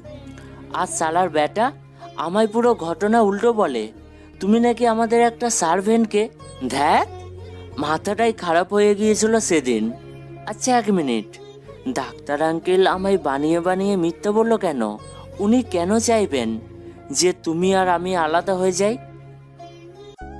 চলো কুয়াশা, আমরা মনে হয় ওই অপরাধীকে খুঁজে পেয়ে গেছি।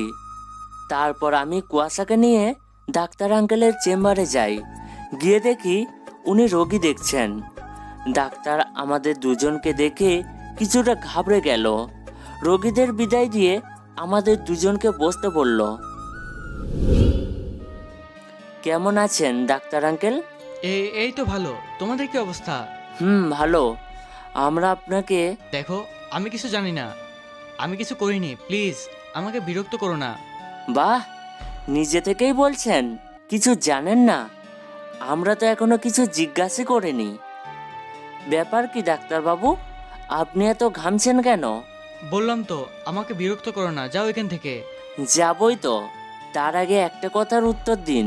কুয়াশার নামে বানিয়ে বানিয়ে মিথ্যা বলতে কে বলেছিল আপনাকে? জানি না আমি।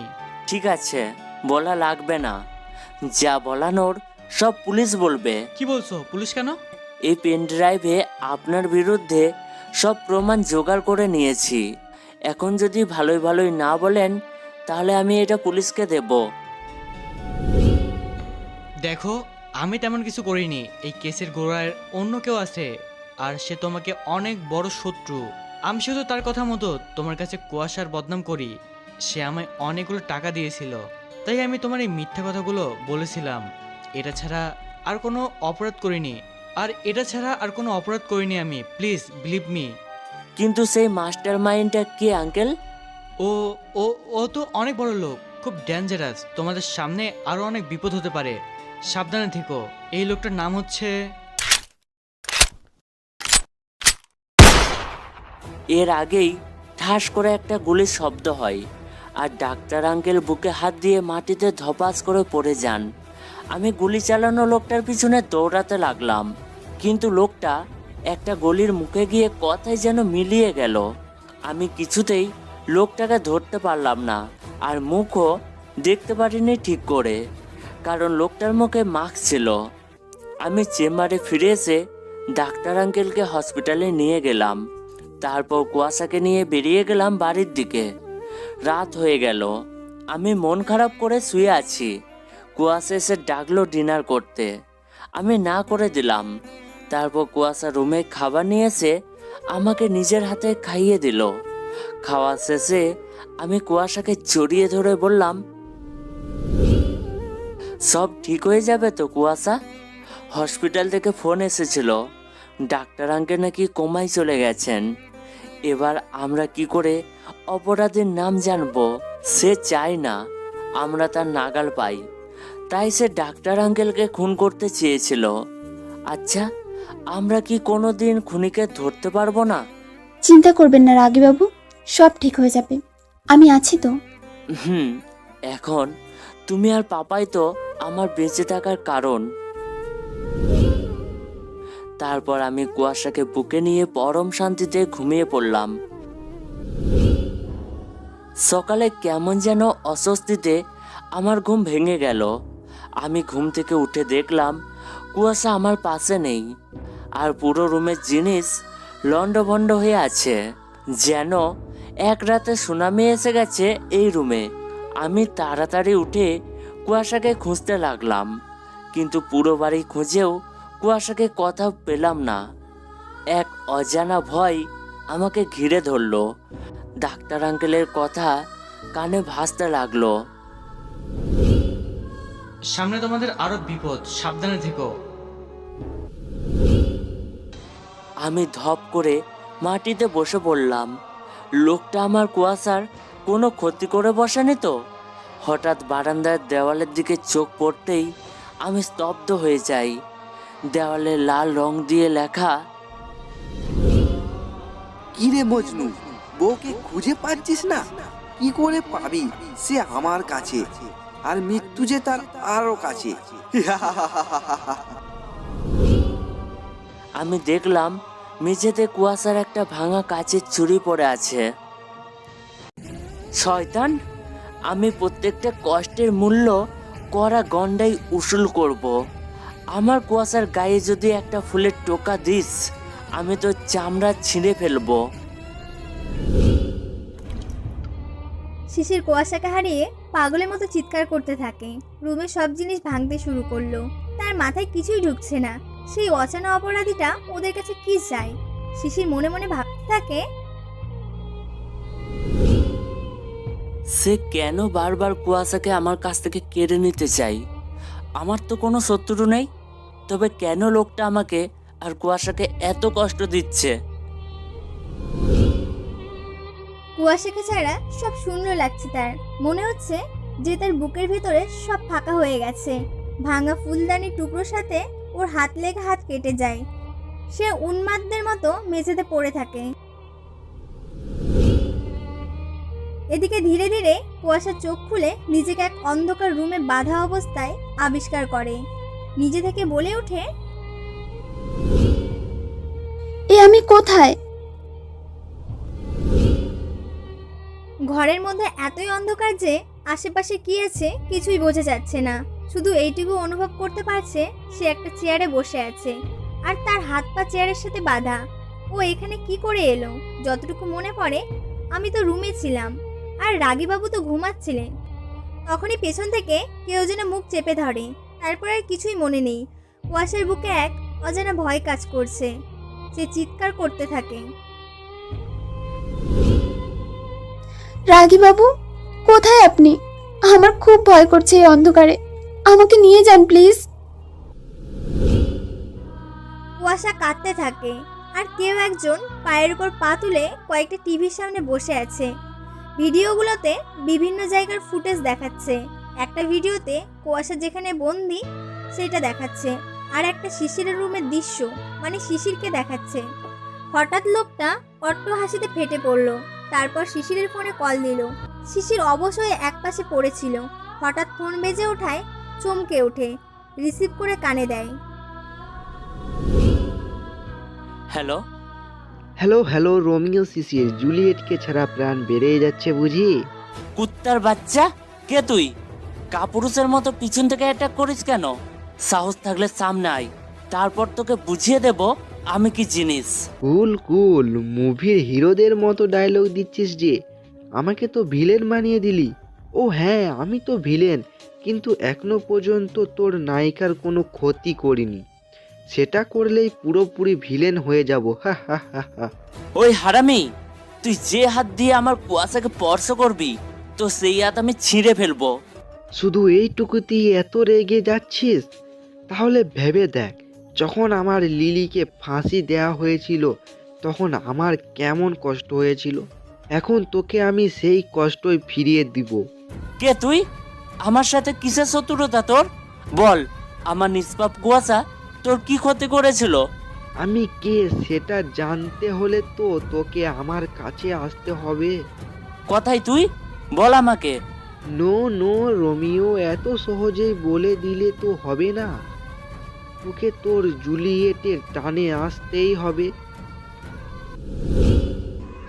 আচ্ছা, তোকে একটু দয়া করি, তোর প্রিয় মানুষের সবচেয়ে কাছের জিনিস খুঁজে বের কর, সেখানেই পাবি আমার সন্ধান। Good luck my boy. Hello hello. আমি এবার খুব চিন্তায় পড়ে গেলাম। কি করব আমি? আমার প্রিয় মানুষ মানে কুয়াশা। কুয়াশা সবচেয়ে প্রিয় জিনিস কি হতে পারে? আমি আলমারি খুঁজে ড্রয়ার খুঁজতে খুঁজতে হয়রান হয়ে যাই, কিন্তু কোথাও কিছু খুঁজে পাই না। এভাবে প্রায় আধ ঘন্টা পেরিয়ে যায়। আমি ক্লান্ত হয়ে বসে পড়ি। আমার কিছুতেই মনে পড়ছে না কুয়াশার এমন কোনো জিনিস আছে কি না। হঠাৎ আমার কুয়াশার কথা মনে পড়ল, আর চোখের সামনে ভেসে উঠল যেদিন স্লো পয়েজন কুয়াশাকে আক্রমণ করেছিল। তখন ও বারবার বলেছিল, রাগীবাবু আপনাকে খুব ভালোবাসি। তখনই মনে হলো, আরে কুয়াশার সবচেয়ে প্রিয় জিনিস তো আমি। ও তো সবচেয়ে বেশি আমাকেই ভালোবাসে। ইয়েস, তার মানে ওই লোকটার সন্ধান আমার মধ্যেই আছে।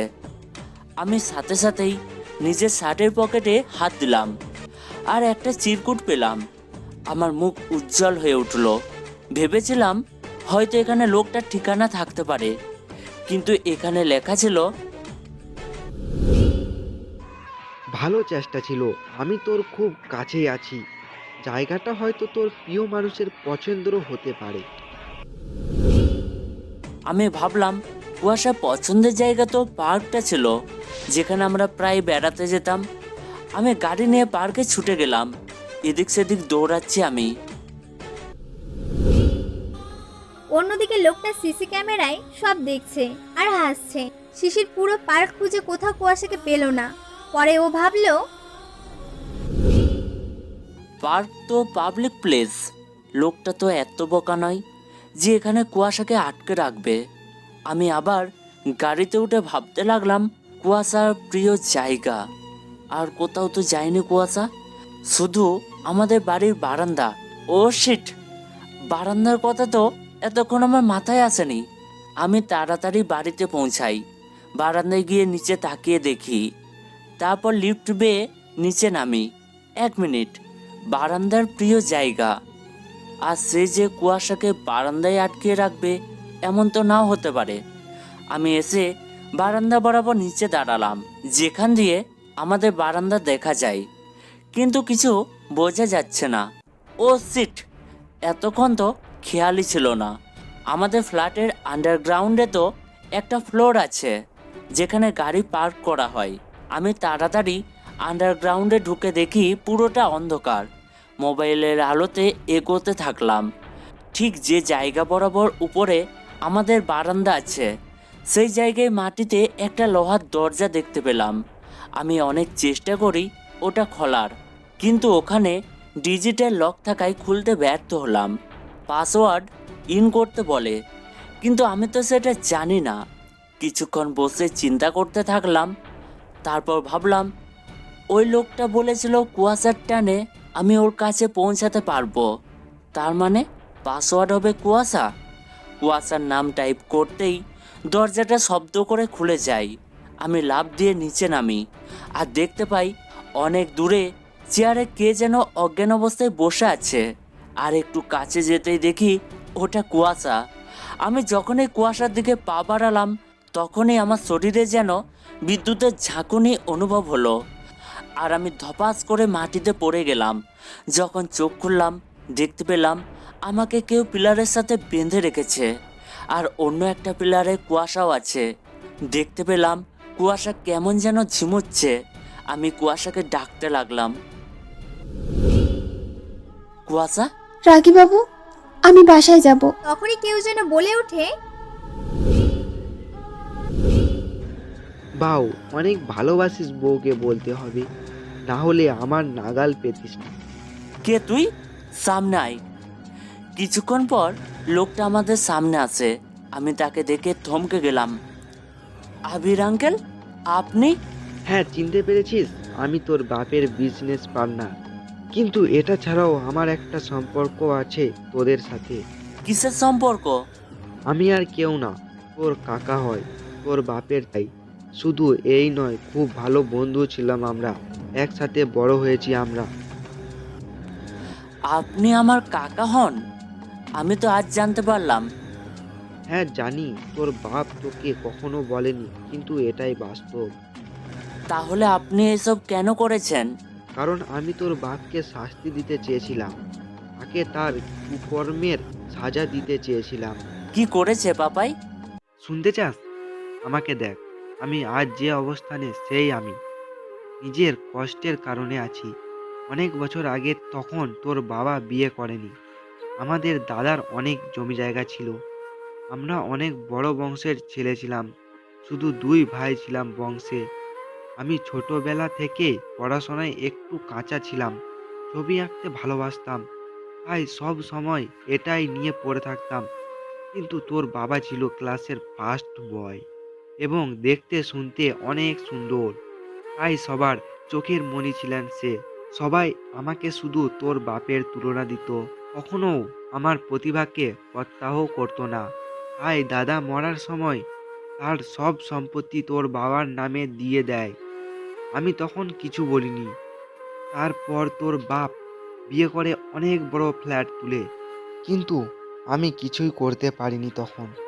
তাই একদিন চিন্তা করলাম বিজনেস করব। ভাইয়ের কাছ থেকে টাকা চাইলে নিশ্চয়ই দেবে, কিন্তু সে আমায় টাকা দিল না। বলল আমি নাকি জুয়া খেলে টাকা নষ্ট করব, আমাকে ঘাড় ধাক্কা দিয়ে বের করে দেয়। সেদিনই আমি কঠোর পরিশ্রম শুরু করি আর বিজনেস দাঁড় করাই। তারপর তোর বাবা ন্যাকামো করে আমার সাথে পার্টনারশিপ করলো, আর আমি ঠিক করি আমার অপমানের বদলা আমি নেবই। প্রথমে তার পরিবার শেষ করব, তারপর তার বিজনেস। তোর মাকে খুন করলাম, পরে আমার জিএফ লিলিকে পাঠালাম তোর পরিবারে। তোরা আমার লিলিকে শেষ করে দিলি, আর আজ ওর পুরো পরিবার শেষ হয়ে যাবে। আর কিছুক্ষণ পর এখানে কার্বন মনোক্সাইড গ্যাস লিক শুরু হবে, আর এতে তুই আর তোর বউ সোজা উপরে, আর তোর বাপ এই দুনিয়ায় একা হয়ে যাবে। হা হা হা হা। ও, খুব দুঃখ পেলাম আঙ্কেল। মরে তো যাব, তার আগে আমার শেষ ইচ্ছা একটা পূরণ করবেন। আবির মনে মনে ভাবলো, বেচারি তো এখন মরেই যাবে, তাই ওর কথা শুনেনি। শিশিরের হাত খুলতেই শিশির ঠাস করে রড দিয়ে আবিরের মাথায় বাড়ি দেয়, আরও লুটিয়ে পড়ে। যখন খোলে তখন দেখে পুলিশ ওর চারিদিকে ভিড় করে আছে।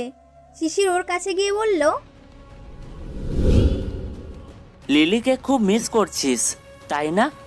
কাল ওর কাছে পৌঁছে যাবি, নিয়ে যান ওকে। পুলিশ ওকে নিয়ে গেল।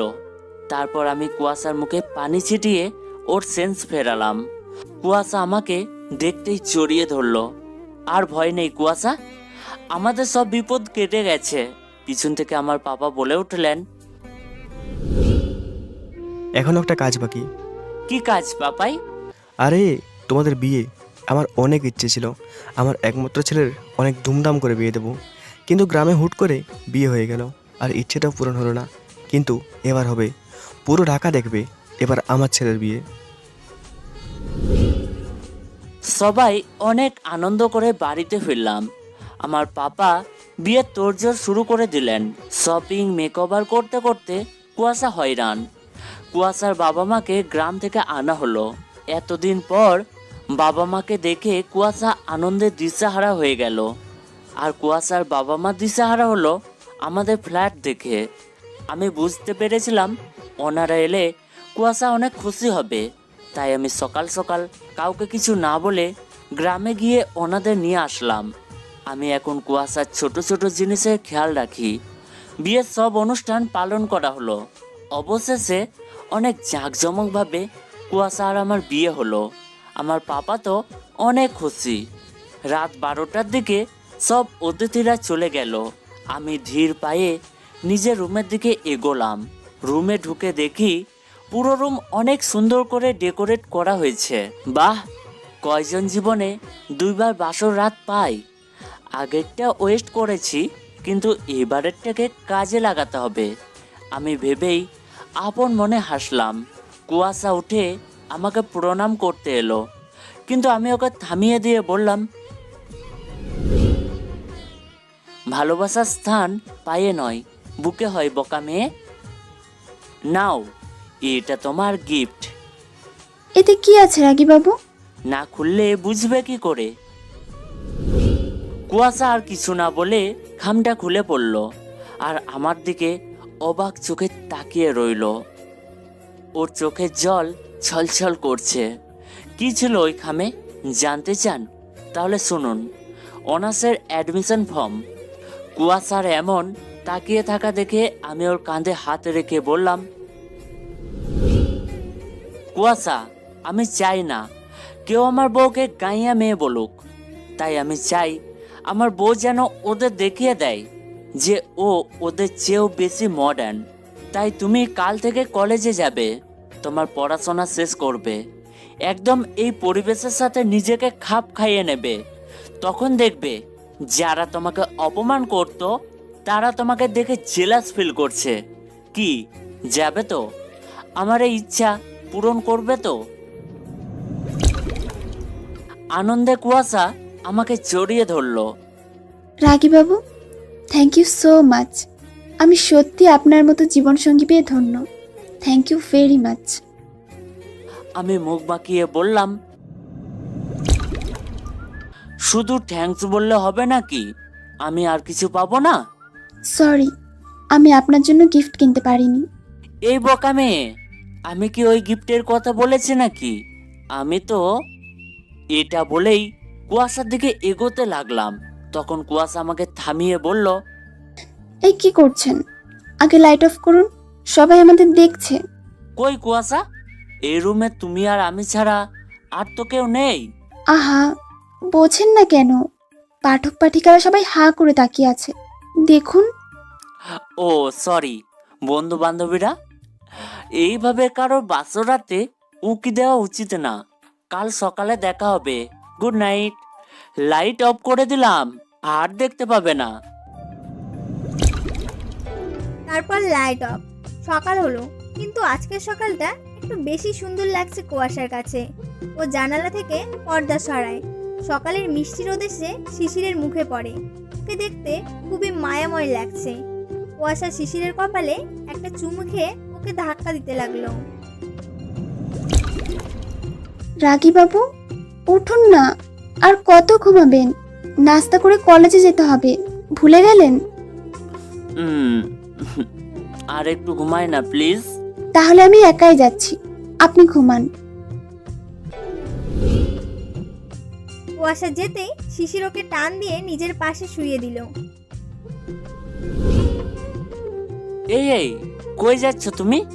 আমি কি জন্য আছি বলো? ছাড়ুন, আপনি তো উঠছেন না, আমি কি করব? আমাকে কিছু দিলে তবেই তো উঠতাম। সারাক্ষণ তো দুষ্টুমি করতে পারেন। তুমি এখন যদি না দাও আমি উঠবো না, আর তোমাকে উঠতে দেব না। কুয়াশা আর কিছু না ভেবে শিশিরকে চুমু খেয়ে ওকে জোর করে ফ্রেশ হতে ওয়াশরুমে ঢুকিয়ে দিল। ফ্রেশ হয়ে দুইজনে ডাইনিংয়ে গেল। শিশিরের বাবা তাদের দেখে হাসি মুখে বললেন, গুড মর্নিং বাচ্চারা। গুড মর্নিং বাবা। সবাই নাস্তা করছিল। শিশিরের বাবা হঠাৎ বললেন, কুয়াশামা, আমার টেবিলটা কেমন যেন ফাঁকা ফাঁকা লাগছে না? কেন বাবা? প্রতিদিন তো আমরা তিনজনেই খাই। না খাই, ঠিক আছে, কিন্তু ভেবে দেখলাম আমার টেবিলে তো 6 জন বসার সিট আছে, আমরা মাত্র 3 জন। যদি আরও কিছু নতুন সদস্য আসতো তাহলে ভালো লাগতো, তাই না? কুয়াশা লজ্জায় নিচের দিকে তাকিয়ে রইল। কুয়াশামা, বাকি চেয়ারগুলো ফিল আপ করার দায়িত্ব তোমার কিন্তু। কুয়াশা তাড়াতাড়ি খাবার শেষ করে ভেতরে চলে গেল। তারপর শিশিরের সাথে রেডি হয়ে কলেজে গেল। আজ কলেজের প্রথম দিন। কলেজে পা রাখতে এক অজানা শিহরণ জেগে উঠল কুয়াশার মনে। সে ধীরে ধীরে এগিয়ে যাচ্ছে ওর স্বপ্নের দিকে।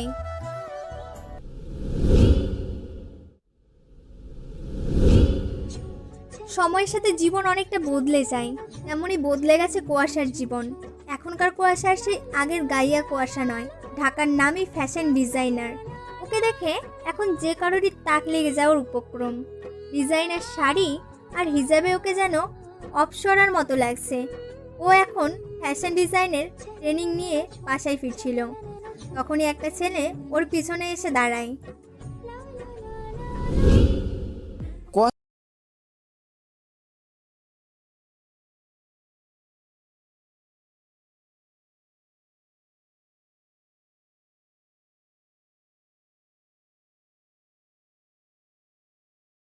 সামনে একটা গাড়ি এসে দাঁড়ায়।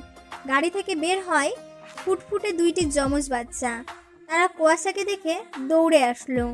দুজন দুদিক থেকে কুয়াশার হাত ধরলো। মাম্মি দেখো, আমার সারপ্রাইজ দিলাম তোমায়। হো মা, আমি সত্যি সারপ্রাইজ হয়ে গেছি। আমার কাব্য আর কবিতা শোনা। পুরো ক্রেডিট আমাদের না, পাপ্পাই প্ল্যান করেছে। তাড়াতাড়ি বাড়িতে চলো, তোমার জন্য গ্র্যান্ডপা আর পাপাই ওয়েট করে আছে। কুয়াশা দুজনের সাথে গাড়িতে উঠলো। যাওয়ার আগে ছেলেটার দিকে তাকিয়ে মুচকি হাসলো। ছেলেটা তো হাঁ হয়ে আছে পুরো ঘটনা দেখে। কুয়াশার বাসার দরজা দিয়ে ঢুকতেই সবাই একসাথে চেঁচিয়ে উঠলো, হ্যাপি বার্থডে কুয়াশা। তারপর সবাই মিলে কেক কাটলো। ওর ছেলে মেয়ে দুটোর তো আর আনন্দ ধরে না। ওদের পরিবারে যেন খুশির বন্যা এসেছে।